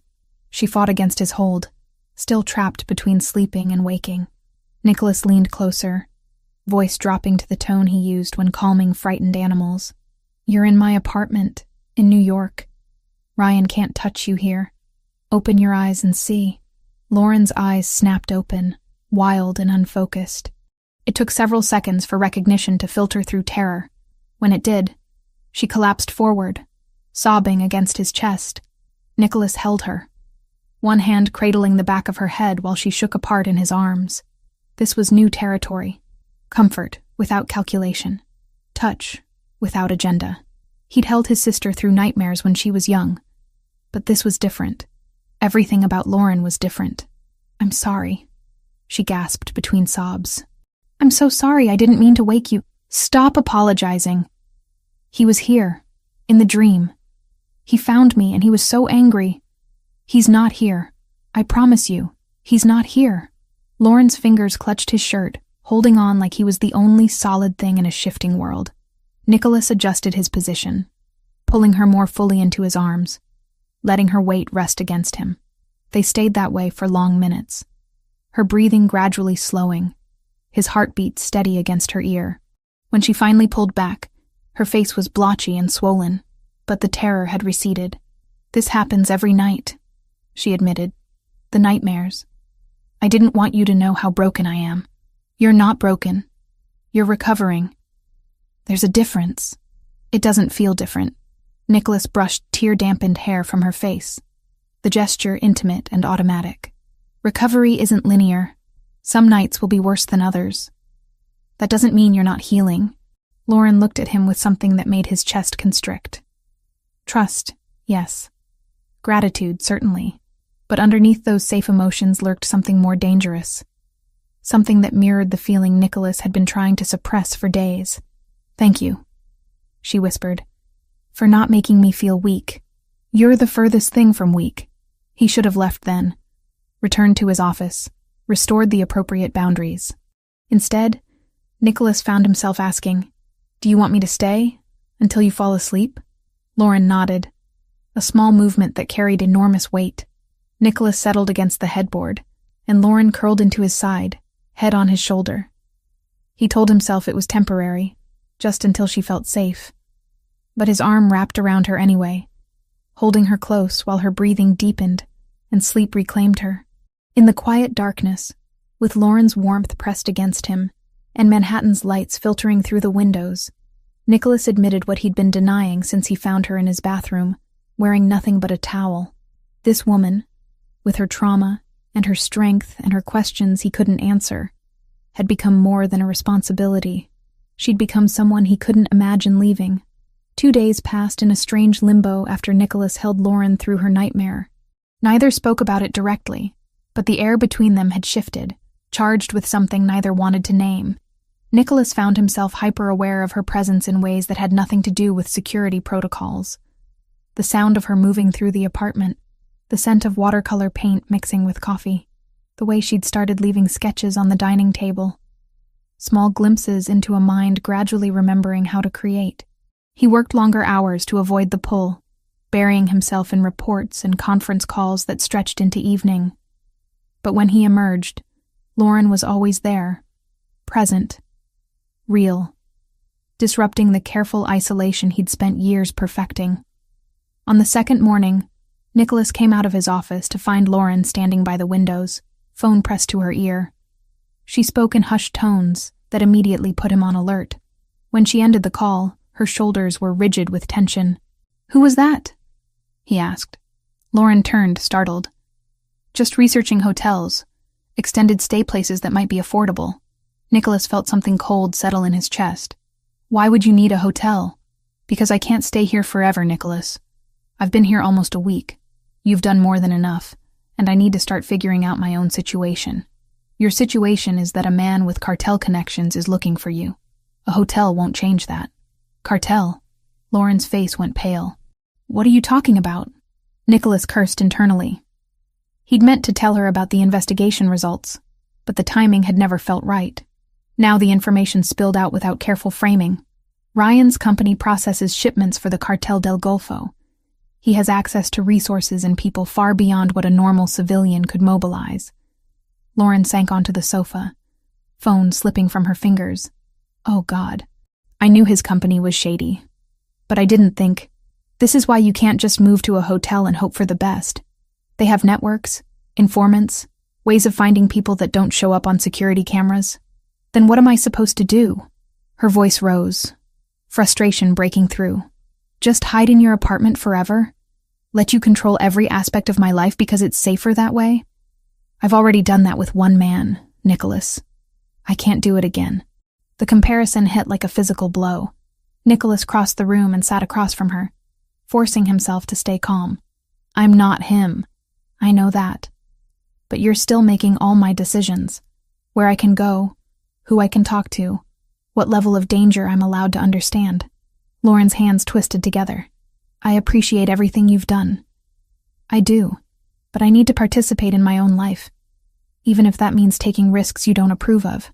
Nicholas leaned forward, forearms on his knees.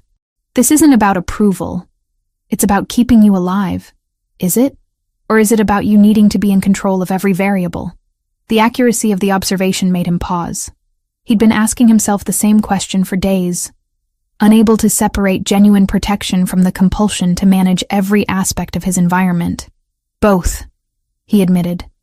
I won't pretend otherwise, but that doesn't change the fact that leaving here puts you in danger, and staying here puts you in danger. Your sister. Everyone connected to you.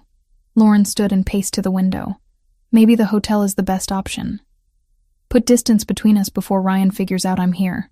He won't figure it out. You can't guarantee that. No, but I can make sure that if he does, he regrets it. Nicholas stood as well, closing the distance between them. You want honesty? Fine. This stopped being about obligation 3 days ago. Your presence here has become, he struggled for words that wouldn't reveal too much, important. To me. And I don't say that lightly. Lauren turned to face him, blue eyes wide with surprise. Nicholas, I'm not asking you to feel the same way. I'm just explaining why I can't let you walk into a situation I can't control. Not because you're an obligation, but because the thought of something happening to you when I could have prevented it. He cut himself off, already having said too much. The confession hung between them, raw and unprotected. Lauren's expression softened, walls coming down to reveal the same complicated feelings he'd been fighting. I feel safe with you, she said quietly.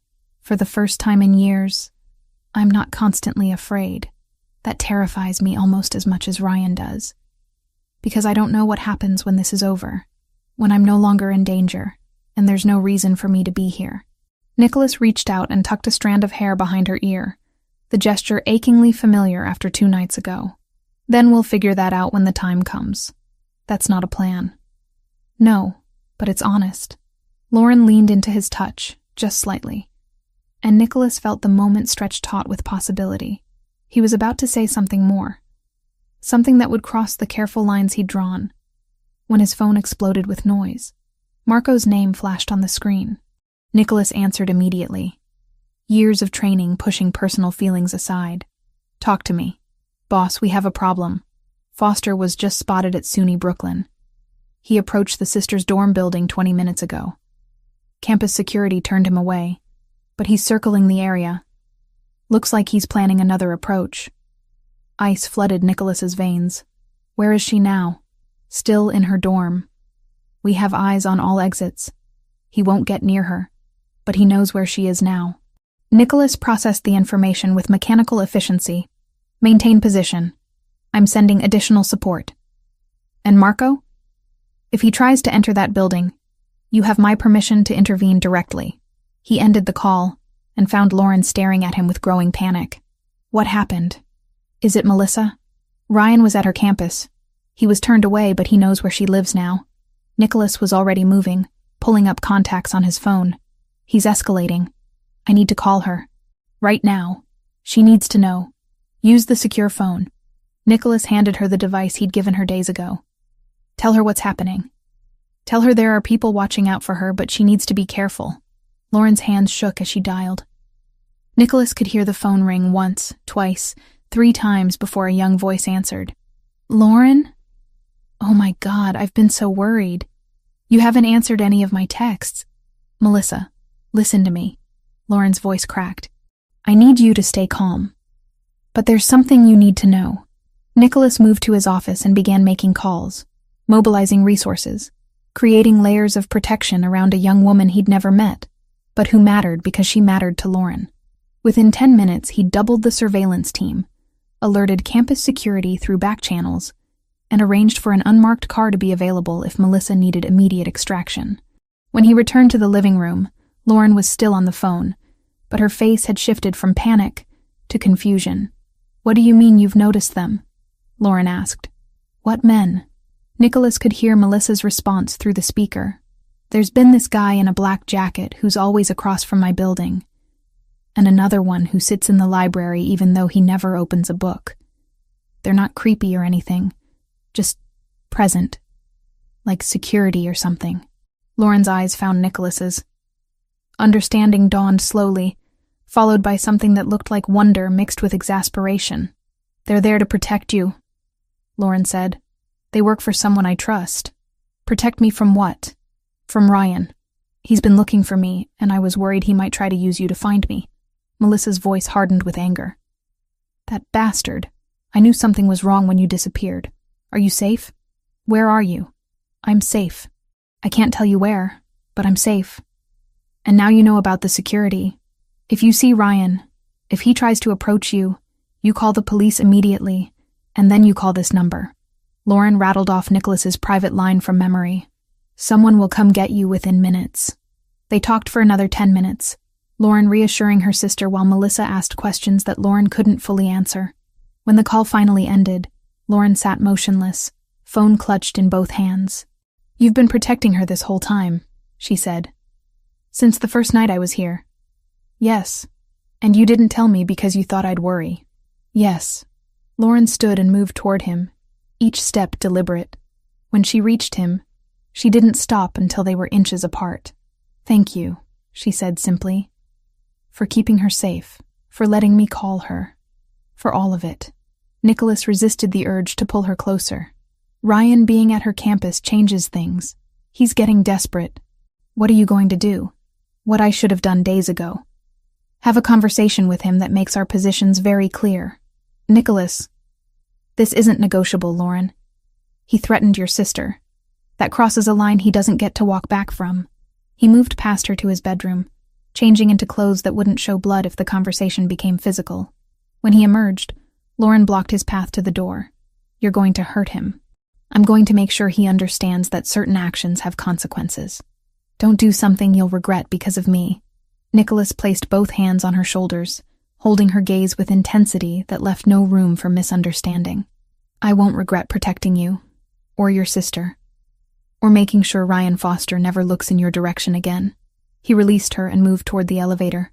"Stay here. Lock the door. I'll be back in a few hours." "Nicholas, wait!" But the elevator doors were already closing. The drive to Ryan Foster's office building took 20 minutes. Nicholas sat in the back of the SUV with Marco and another associate, reviewing the layout, planning approach angles, calculating variables. It was familiar work, the kind of strategic thinking that had kept him alive through 2 decades of navigating dangerous territories. They waited in the parking garage until Foster emerged from the building, alone and overconfident. Nicholas approached from behind, Marco flanking left while the other man moved right. By the time Foster realized he wasn't alone, escape was impossible. "Ryan Foster," Nicholas said pleasantly. "We need to talk." Foster turned, recognition flashing immediately to defensive aggression. "Who the hell are you?" "Someone with information about Lauren Mitchell." "I understand you've been looking for her." Foster's eyes lit with predatory interest. "You know where she is?" "I do, which is why I'm here to deliver a message." Nicholas stepped closer, invading personal space with deliberate intimidation. "Stop looking. Stop asking questions. Stop going near anyone connected to her. Pretend she never existed. She stole money from me. I'm pressing charges." "No, you're not. Because the report you filed is fabricated, and I have documentation proving it." "You're going to withdraw that report. You're going to tell your private investigator that you're no longer interested in finding her, and you're going to stay far away from her sister." Foster's jaw clenched. "You can't tell me what to do. Do you have any idea who I work for?" "Meridian Import Solutions, which processes containers for the Cartel del Golfo." "Yes, Ryan. I know exactly who you work for." Nicholas's voice dropped to something cold and final. "The question is, do you know who I am?" He watched understanding filter across Foster's face. The man had connections in the criminal world. He recognized power when he confronted it directly. "Lauren is under my protection now," Nicholas continued, "which means she's untouchable. If you approach her, her sister, or anyone else connected to her, you won't have to worry about legal consequences. You'll have to worry about me. And trust me when I say that legal consequences would be preferable." Foster tried to hold his ground, puffing up with false bravado. "You're threatening me? I'm explaining reality. What you do with that information is your choice." Nicholas turned to leave, then paused. "Oh, and Ryan, if I find out you've retaliated in any way, if Lauren so much as receives a threatening text message, I will personally ensure that your employers learn about your very expensive gambling problem and your habit of skimming from shipment manifests. I assume they'll be understanding about that." The color drained from Foster's face. Marco stepped forward, shoulders square and intimidating. "My associate will escort you back to your car. I suggest you think very carefully about your next moves." Nicholas returned to the SUV and waited while Marco had his own quiet conversation with Foster. Through the tinted windows, he watched the man deflate, recognize he'd miscalculated badly. When Foster finally drove away, hands gripping the steering wheel with white-knuckled force, Nicholas felt a grim satisfaction. The confrontation had been necessary, but it had also been personal in a way that concerned him. He'd been willing to do worse, to cross lines that shouldn't be crossed, all for a woman he'd known less than a week. The drive back to the penthouse was quiet. Marco knew better than to comment on what had happened. When they arrived at the building, Nicholas dismissed him and rode the elevator alone, watching his reflection in the polished doors. Bruised knuckles stared back at him.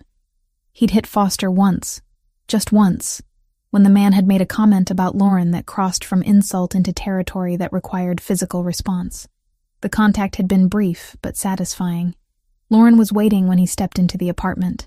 She took one look at his hand and moved immediately to the kitchen, pulling out first aid supplies without asking. "Sit," she ordered, pointing to a bar stool. Nicholas sat. He was suddenly, inexplicably tired. The adrenaline of confrontation had burned off, leaving only the weight of what he'd done and what it meant. Lauren filled a bowl with warm water and retrieved clean cloths. She worked in silence, cleaning the split skin across his knuckles with gentle precision. Her fingers trembled slightly, but her touch remained steady. "Did you kill him?" she asked quietly. "No, but you hurt him. I made sure he understood consequences.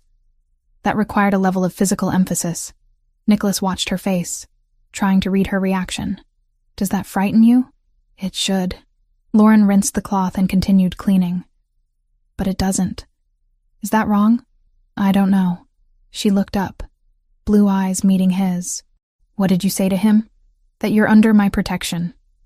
That approaching you or Melissa would be a mistake he'd regret. That his connections don't frighten me because mine run deeper." "And he believed you?" "He did by the time I finished explaining." Lauren set aside the cloth and reached for antibiotic ointment, applying it with careful attention to each scrape and cut. Nicholas watched her work, aware of every point where her fingers touched his skin.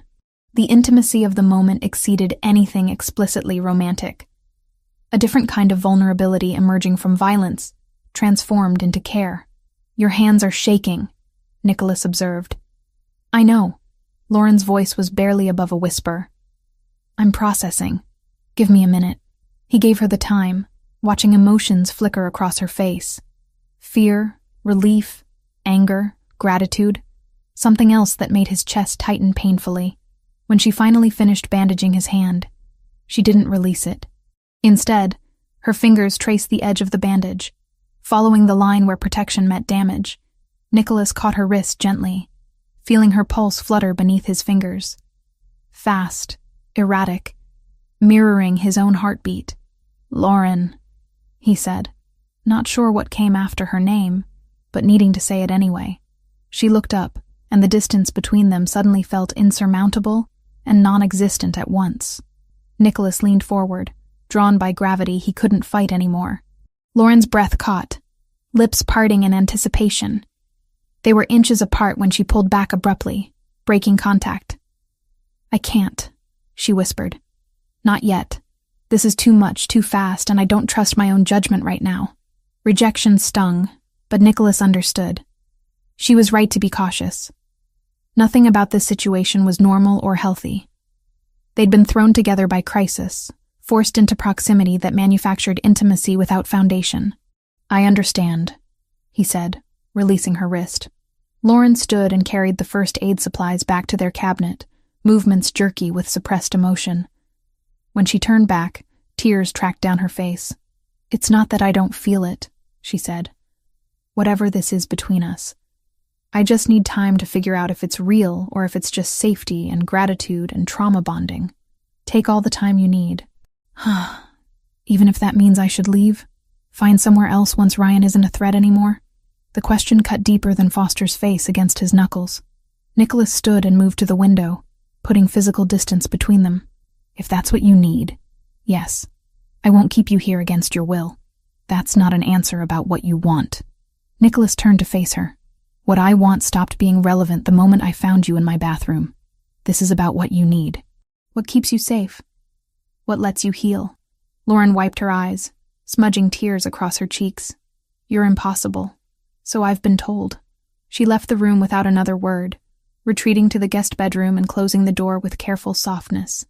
Nicholas remained by the window, watching the city lights blur into patterns that meant nothing. His hand throbbed dully beneath the bandages. Small price for eliminating a threat. But the larger danger, the one he couldn't punch or threaten or control, had already infiltrated his defenses.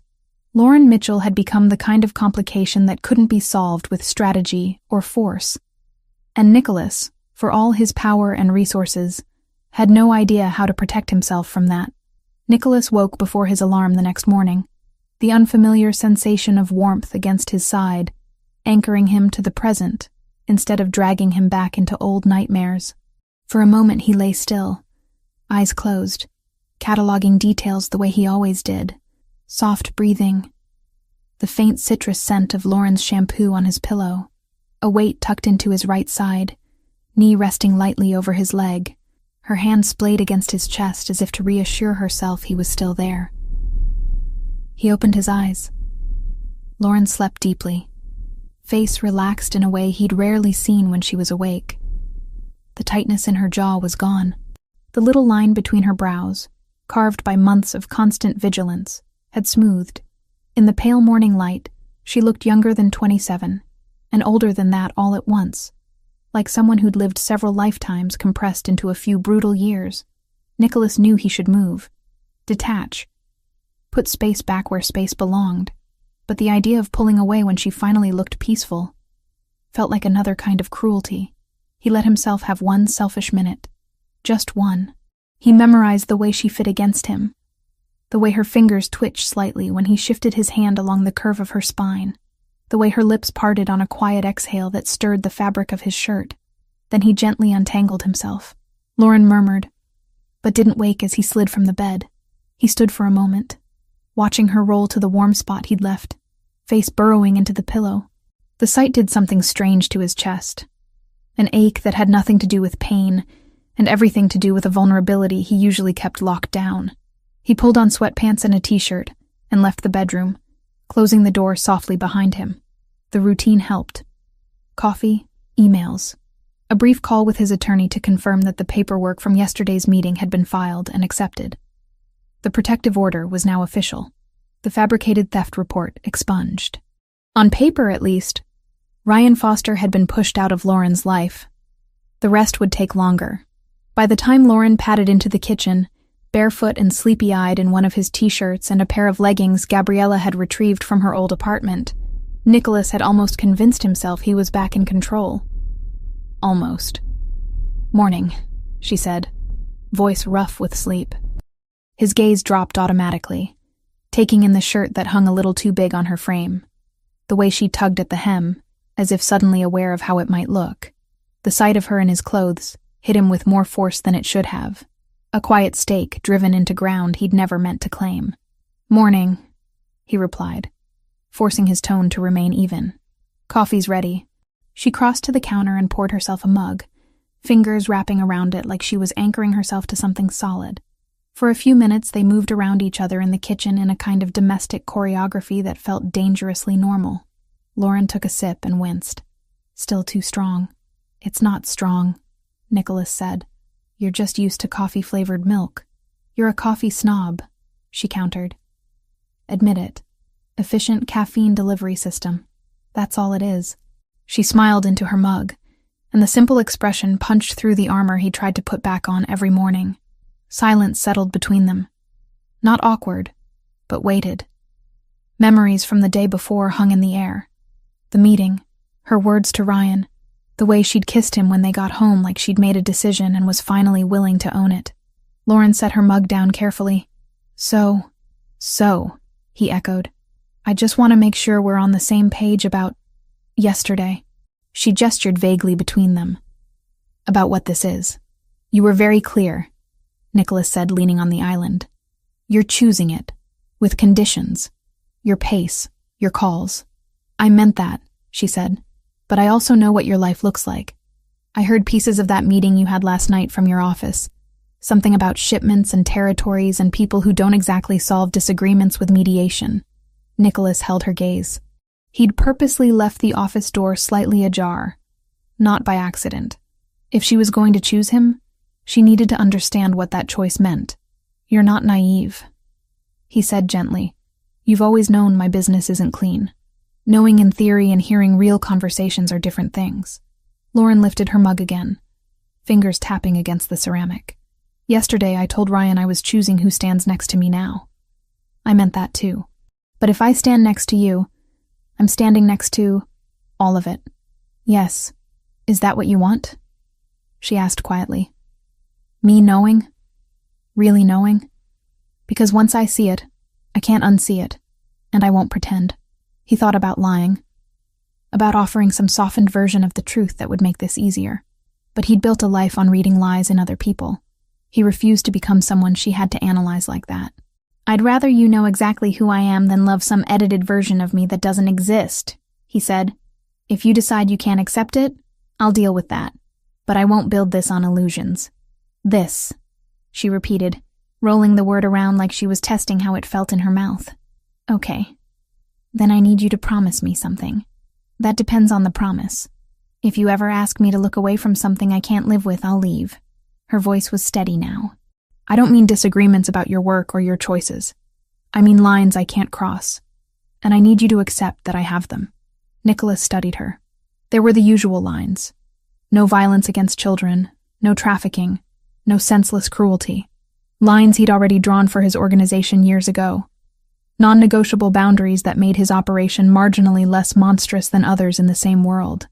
I won't ask you to be okay with everything I do, he said.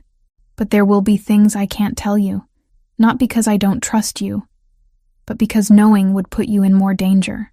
I can live with that, she said after a moment, as long as secrecy is about safety, not control.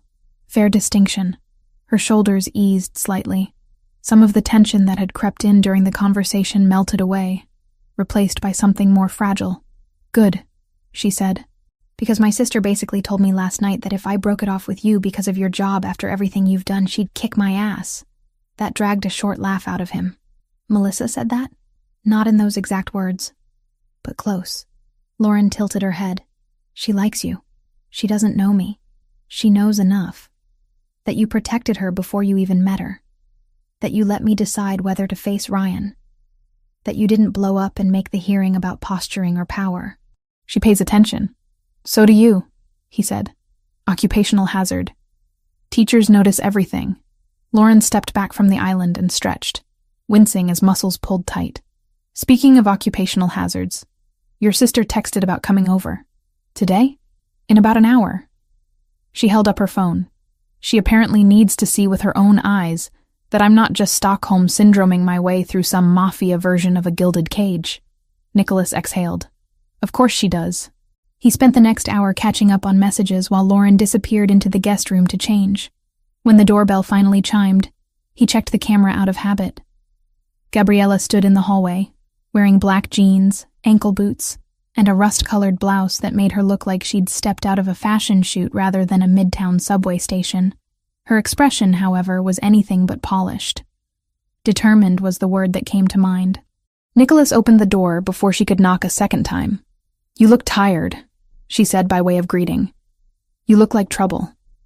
Flattery will get you nowhere. She shouldered past him and called down the hallway. Lauren?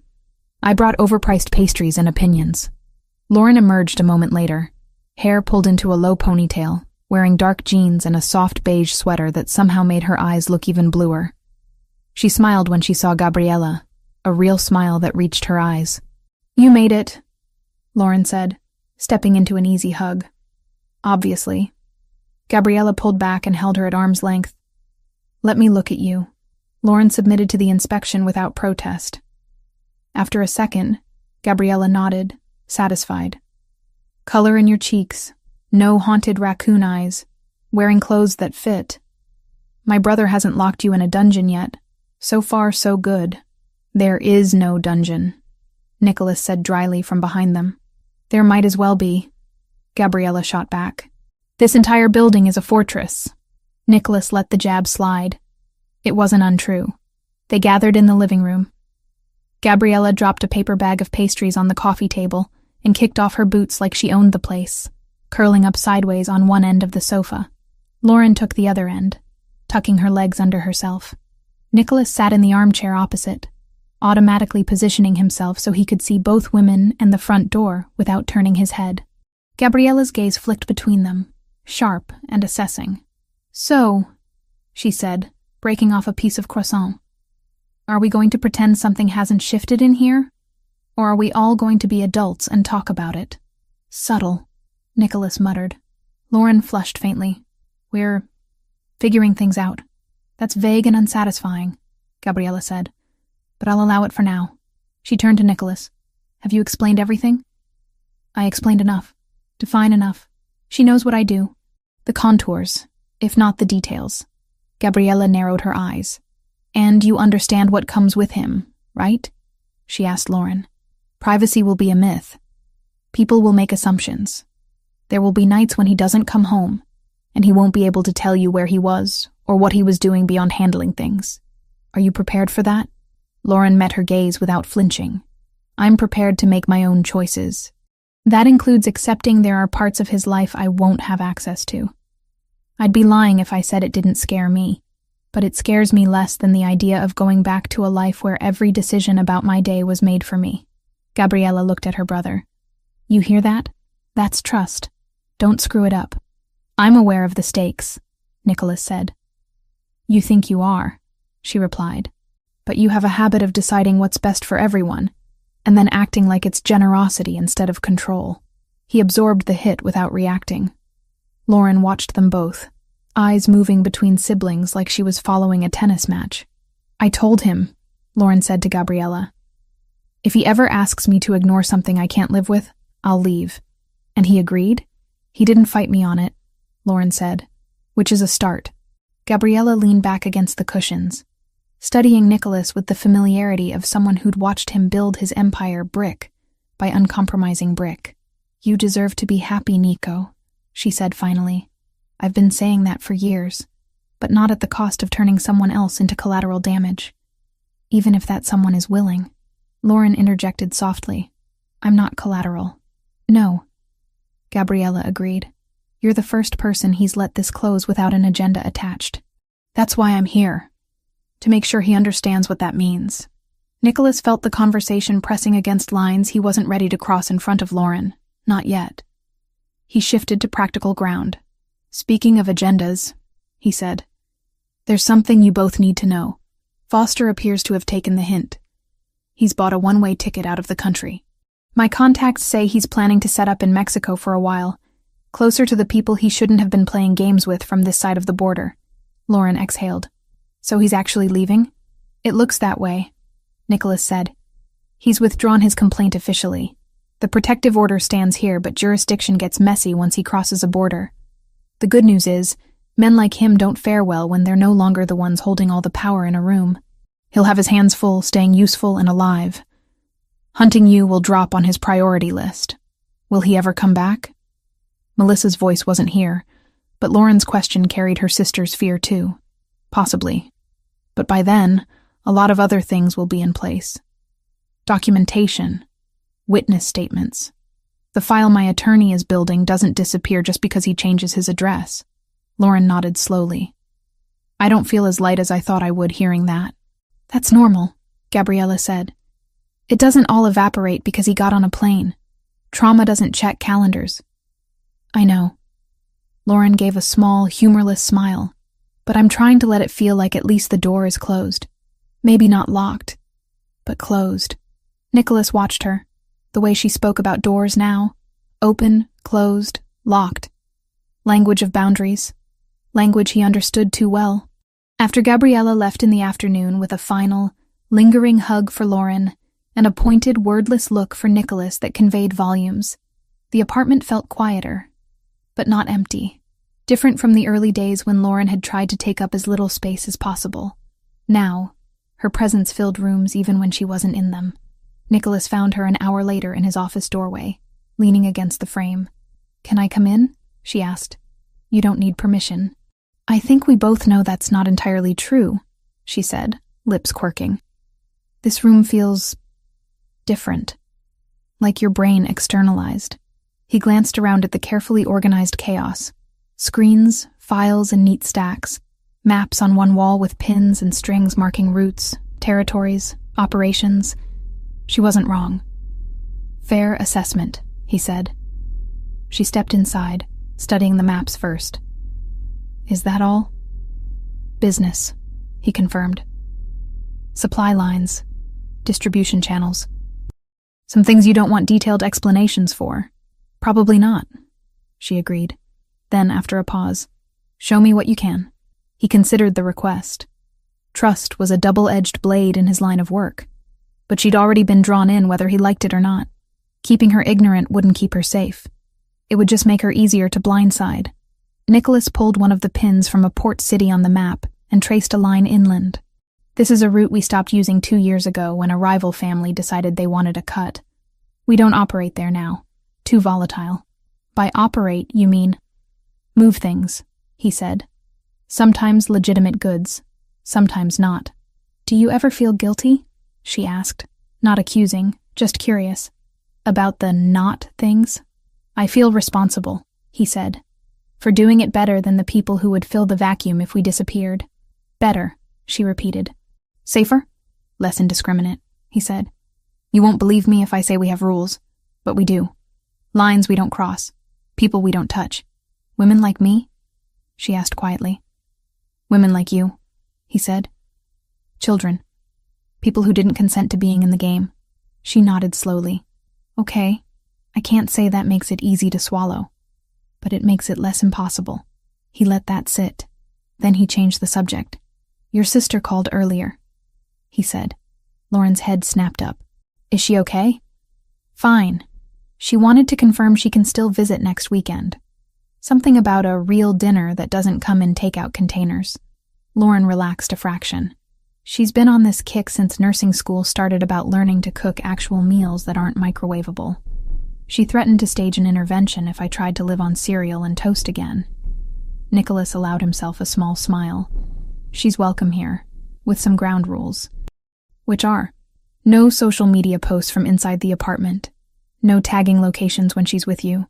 No photos with identifiable features of the building in the background. So, basically, be normal, but less online." "Exactly." Lauren walked around the desk and stopped next to his chair, resting her hip against the edge. "Can I ask you something else?" she said. "You're going to anyway. Earlier, Gabriella said you have a habit of deciding what's best for everyone and calling it protection." She met his eyes. "Is that what this is with me?" "Partly," he said, appreciating the honesty of her hit. "I won't pretend I don't think I know better than most people when it comes to danger. I've spent my life reading threats. But I'm trying." He paused on the word, unfamiliar on his tongue. "To leave room for what you want. Not just what I think you need." "That's new for you," she said, not a question. Painfully. She smiled, but it faded quickly into something more serious. "I meant what I said in front of Ryan," she told him. "About choosing who stands next to me. That means choosing this messy version of you, with all the contradiction and danger and control issues. It also means I have to choose myself, over and over, not just you." "Good," he said. Because I have no interest in being with someone who disappears into my shadow again. That's not partnership, that's ownership. She studied him for a long beat. I think you're more of a romantic than you want to admit. Blasphemy, he replied. Don't tell anyone. It'll ruin my reputation. She laughed, leaning down to brush a quick, soft kiss against his mouth. It wasn't heated like the one in front of the window the day before. This one felt different. Settled. Assured. When do I get to see what you're like in your natural habitat? She asked when she straightened. Not here. Out there. With your people. You have, he said. Yesterday in the conference room. With attorneys and cops and an abusive ex watching. You weren't fully yourself there, she countered. You were contained. Edited. I saw flashes of it when you talked to Ryan, but most of it was under the surface. You want to see me in a room full of criminals? He clarified. I want to see if the version of you I'm falling for exists there too, she said simply. The words hit him with more force than any punch he'd taken. He had to look away for a moment, collecting himself.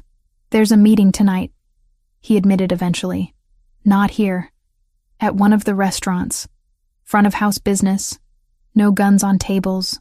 No overt threats. Just conversations with men who could kill me if they thought it was worth the risk.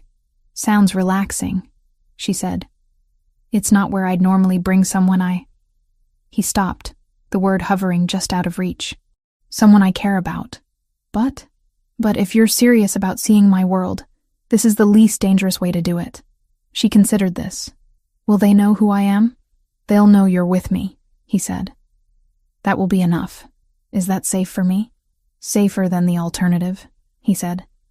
In my world, if you try to hide someone important, it invites curiosity. If you show them openly, with the right posture, it sends a message. This person is under my protection. Off limits. Then I want to go, she said. You don't have to prove anything. This isn't about proving something to you, she said. It's about proving something to myself. That I'm not still that woman who flinches at raised voices and hides in bathrooms. I want to walk into a room of dangerous men and not feel like prey. Nicholas nodded slowly. He recognized that hunger, the need to reclaim power in spaces that used to represent nothing but fear. All right, he said, but we do it my way. Which is? You stay close to me at all times, he said. You don't wander off. You don't talk to anyone alone. You let me read the room and direct you without arguing. Understood? Understood, she said. What should I wear? The question shouldn't have thrown him. But imagining Lauren in his world, at his restaurant, sitting at his table where people who owed him money and favors would see her, it stirred something proprietary deep inside him. Something you feel strong in, he said. Comfortable enough to move in, formal enough to convey that you belong at that table. Wow, she said. Mystic MAFIA fashion advice. So helpful. I'll have Gabriella send over some options, he offered. She enjoys that kind of thing. Lauren smiled. Of course she does. Hours later, when they were getting ready to leave, Nicholas stood in the hallway outside the bedroom, momentarily speechless. Lauren stepped out in a dress he'd never seen before, soft champagne fabric that skimmed her figure without clinging, sleeves to the elbow, neckline modest but elegant. Her hair fell in loose waves around her shoulders, makeup understated but highlighting the blue of her eyes. You're staring, she said. He searched for the right word and settled on the only honest one. Beautiful. Color rose in her cheeks. Good enough to be seen with you in your natural habitat? More than. He offered his arm. She took it. As they rode the private elevator down to the garage, Lauren glanced up at him. Whatever happens tonight, she said. Whatever I see or feel, I want you to know something. What's that? When I told Ryan I'd chosen who stands next to me now, I wasn't bluffing. Her fingers tightened briefly on his arm. I meant you. Nicholas met her gaze, and for the first time since he'd taken over his father's empire at 15, allowed himself to fully accept what that meant. He wasn't walking into that restaurant alone anymore. Not really. And for a man who'd built an entire life on the belief that attachments were liabilities, the realization didn't feel like a weakness. It felt like a reason. Nicholas Bellini woke that evening with the unfamiliar sensation of not needing to be anywhere else. For years, nights had meant movement, meetings, calls, watching over shipments and alliances like spinning blades that would slice him open if he ever took his eyes off them. Tonight, the only thing demanding his attention was the woman in front of his closet, half turned toward the mirror, studying herself with an intensity he usually reserved for enemy dossiers. The dress was champagne, soft and fluid, catching the lamplight as she shifted. Lauren smoothed a hand over the fabric, then caught his reflection watching her in the mirror. "Too much?" she asked. "For who?" he replied. "For your restaurant," she said. "For being seen with you. I have no idea what the dress code is for MAFIA boss takes you to dinner at one of his properties." "That," Nicholas said, pushing away from the doorframe, "is exactly right." He crossed the room, letting his gaze move over her with deliberate slowness. The dress skimmed her figure without clinging, sleeves brushing her elbows, neckline modest but elegant. She'd kept her hair down, waves resting over her shoulders, makeup subtle enough that most of what he saw was just her. "You look beautiful," he said simply. "Objectively," she said, trying for lightness. "Or in a, this is more dangerous than half my rivals kind of way." "Both." Color touched her cheeks. "Okay. But if I trip in these shoes, you're legally obligated to catch me." "That's not how the legal system works," he said. "But I'll allow it." She rolled her eyes and reached for a delicate necklace, hands fumbling slightly. Nicholas stepped in without asking, taking the chain from her fingers, moving behind her to fasten it at the nape of her neck. His fingers brushed warm skin. Lauren shivered almost imperceptibly. "Still okay?" he asked quietly. She met his eyes in the mirror. "I'm choosing this, remember?" He did remember. He remembered the way she'd said it a week ago, half terrified, half sure of herself for the first time in years. He remembered the hearing room, Ryan's smirk collapsing under the combined weight of evidence, and Lauren's quiet, "It's over." He also remembered the message that had landed that morning, a brief update from a man in Texas. Foster made it to Mexico, treading carefully, asking questions about you, but no moves this side of the border. The threat hadn't evaporated. It had just shifted geography. "Then let's go," Nicholas said. They took the back elevator down to the garage. Old habits. Lauren didn't argue this time. Instead, she looped her arm through his, gaze flicking around with the alertness of someone who'd learned the hard way what could happen when you stopped paying attention. The car ride downtown was quiet, but not tense. What used to be silence filled with things unsaid had become something else. A shared space where quiet didn't feel like absence. Lauren watched the city pass by, the canyon of buildings, the occasional flash of neon, the little dramas playing out at crosswalks. 3 weeks, she murmured. "I still can't believe it's only been 3 weeks." "Time bends under pressure," Nicholas said. "You sound like a physics professor," she said. "That sounds insulting." "It wasn't," she replied. "Just accurate." The restaurant sat on a corner in Tribeca, all warm light behind large windows, the name in understated letters above the entrance. To anyone else, it was just another successful Italian place catering to people who liked the illusion of discovery with their handmade pasta. To Nicholas, it was neutral ground dressed up as indulgence. Deals had been discussed at these tables. Lines had been drawn, alliances cemented. But on the surface, it was linen and crystal and good wine. They entered through the side door.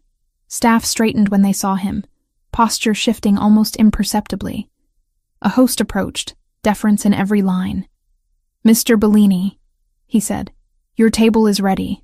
Lauren felt eyes on them as they followed the host through the dining room. People noticed Nicholas the way they noticed storms out at sea. Beautiful, dangerous, something you respected from a distance. She stayed close, not clinging, but aligned, matching his stride. At their table near the back, the city visible through a sheet of glass, Nicholas pulled out her chair. Small gesture. Not a performance, not an act. Just care, quiet and practiced. She sat, smoothing the dress beneath her, and exhaled in a slow, controlled breath. "You okay?" he asked. So far, she said. Ask me again after I get through a whole meal without someone being shot. In this room, Nicholas said, opening his menu purely out of habit. The most violent thing that happens is arguments over wine pairings. The waiter came. Nicholas ordered without looking, knowing the menu the way he knew shipping routes and weak spots in his enemy's security. Lauren listened, amused. I see the control issues extend to food ordering, she said when they were alone again. You can send it back, he said. I won't be offended. I'm too hungry to be picky.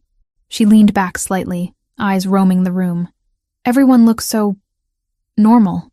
They all have problems, he said. They're just wearing better shoes to have them in. She smiled and turned back to him. You know, part of me thought I'd be more nervous. First time being out with you like this.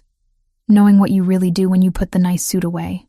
And I feel strange saying this, but I don't feel like prey, she said, for the first time in a long time. You're not, Nicholas replied. Not anymore. Not because nothing can hurt me, she clarified, but because if it tries, I know I can run toward something, not just away. He let that sink in. When she'd arrived, she'd had nothing but flight in her vocabulary.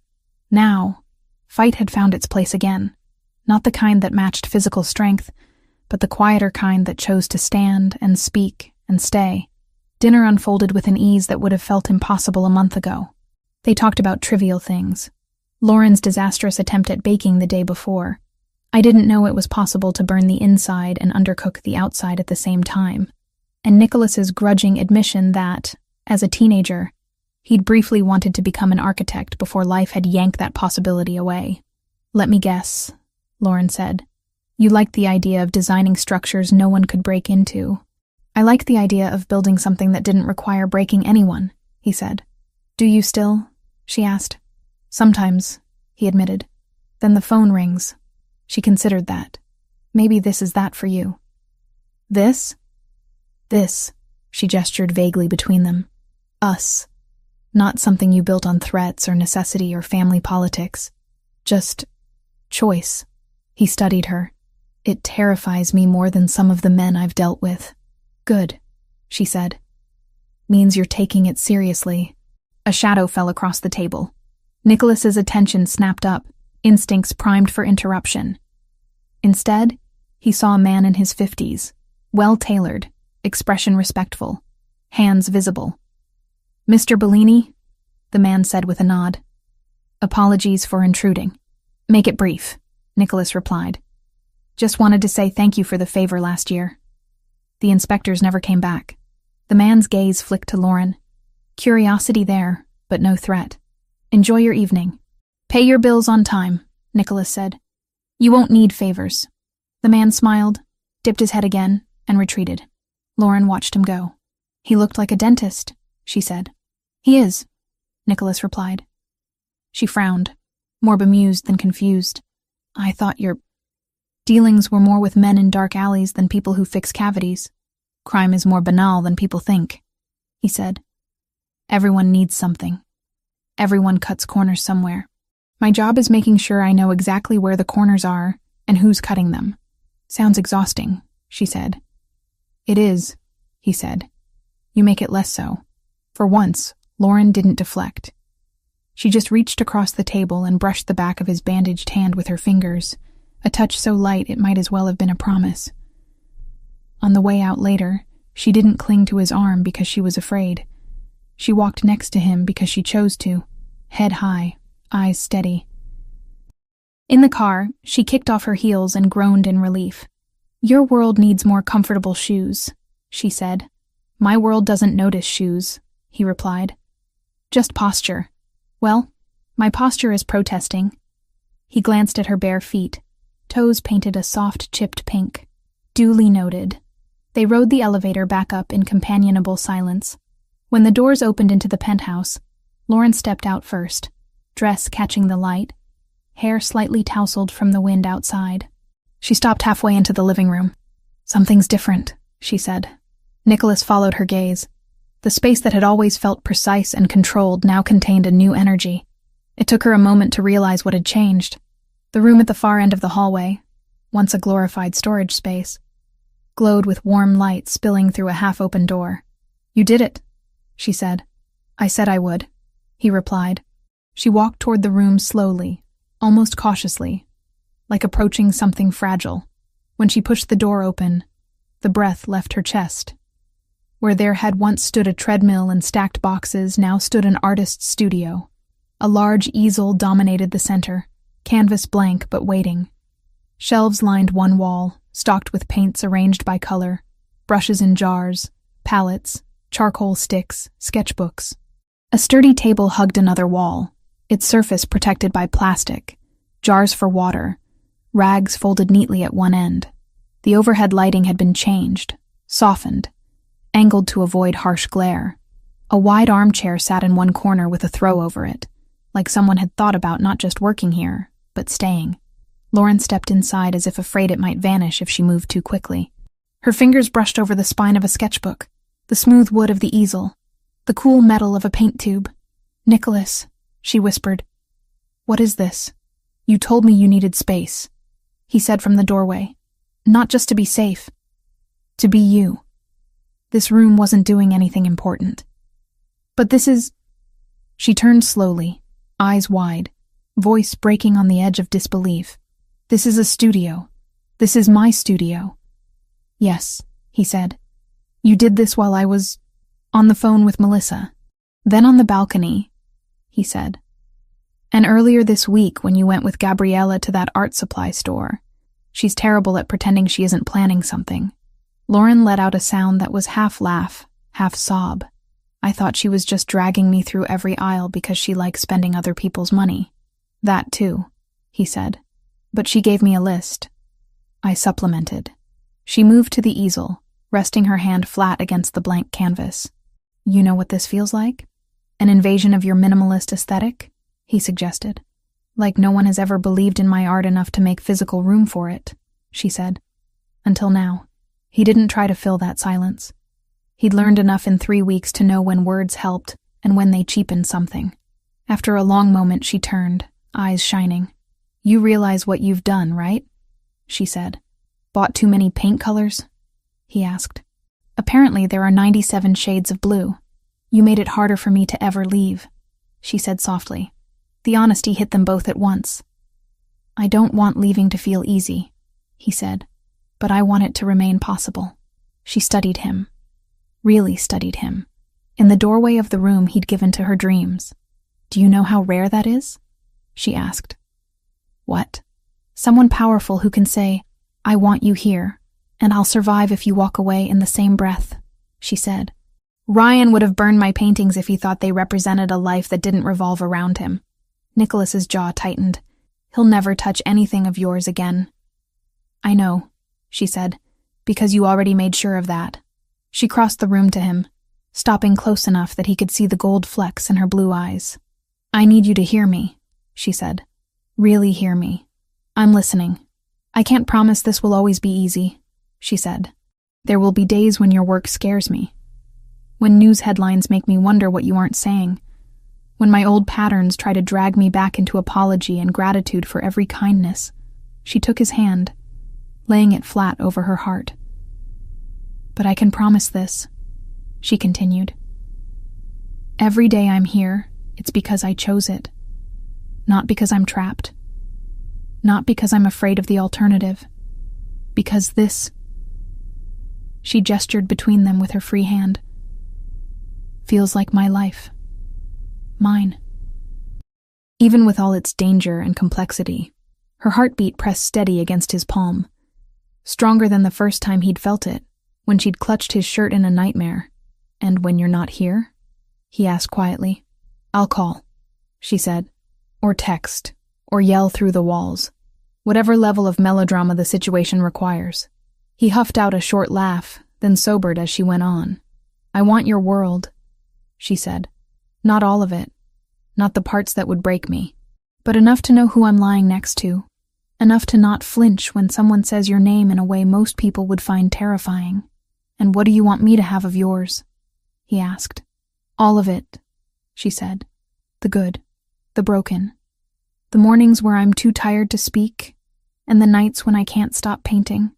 The days when I'm brave, and the days when I'm not. You think I can handle that? I think you've already started, she said. He exhaled, thumb brushing the beat of her pulse. Then I have something to ask. Okay. Will you stay? He asked. Not just for now. Not just until you're better, whatever that means. Will you live here? Not as a guest. Not as a problem I'm solving. As mine. The word hung between them, dangerous and tender at once. Lauren didn't look away. Yours, she repeated. And my own. And yours, he agreed. Then yes, she said. I'll stay. She said it like a vow. Not dramatic, not loud, just certain. Relief hit him in a wave he hadn't been prepared for. It didn't erase the caution in his bones, the decades of training that told him anything gained could be lost with one wrong move. But it eased something tight that had been wrapped around his ribs for weeks. Good, he said, voice rougher than he liked, because Melissa already claimed the guest room, and I'm not sleeping on the couch. Lauren laughed, the sound spilling into the studio and filling it with a kind of light paint couldn't catch. Speaking of Melissa, she arrived the following weekend exactly on time, hauling a duffel bag and a grocery sack like she was preparing to invade. Okay, she announced as soon as Nicholas opened the door. House rules. 1. If you two start making out in front of me, I'm leaving. 2. If you cook, I'm supervising. 3. If I fall asleep on your couch, you're both too boring and it's not my fault. You come into my home and issue rules? Nicholas asked. Somebody has to, she said, breezing inside. Hi, Lauren. Lauren hugged her, expression softer than Nicholas had ever seen in any of his mirrors. Dinner was chaos. Melissa overseasoned the salad. Nicholas burned the first batch of garlic bread because he was distracted by watching Lauren laugh. Lauren dropped a spoon and somehow splattered tomato sauce onto the floor and her own elbow. No one was keeping track of whose fault anything was. No one was timing how long Lauren stayed seated. No one raised their voice in that particular way that signaled an explosion was coming. Melissa filled the gaps in conversation with stories from nursing rotations. Lauren chimed in with anecdotes from her years teaching. Kids who'd mistaken Monet for a brand of candy or used entire tubes of paint on one corner of paper. Nicholas listened more than he spoke and found that he didn't mind. Later, when Melissa was sprawled on the armchair under a throw blanket, halfway through a movie and already snoring softly, Lauren tilted her head toward her sister. She never got to see me like this before, she said quietly. Every time we were together the last 2 years, I was jumpy and defensive and apologizing for things that weren't my fault. She sees you now, Nicholas said. Really sees you. Do you? Lauren asked. Every inconvenient angle, he said. She nudged his shoulder. Good. When Melissa finally retired to the guest room, if you two are going to have one of those weird, intense talks again, I'd like to be unconscious for it. The apartment settled into a softer quiet. Lauren wandered back into the studio, drawn to the canvas the way some people were drawn to windows. Nicholas followed, leaning in the doorway.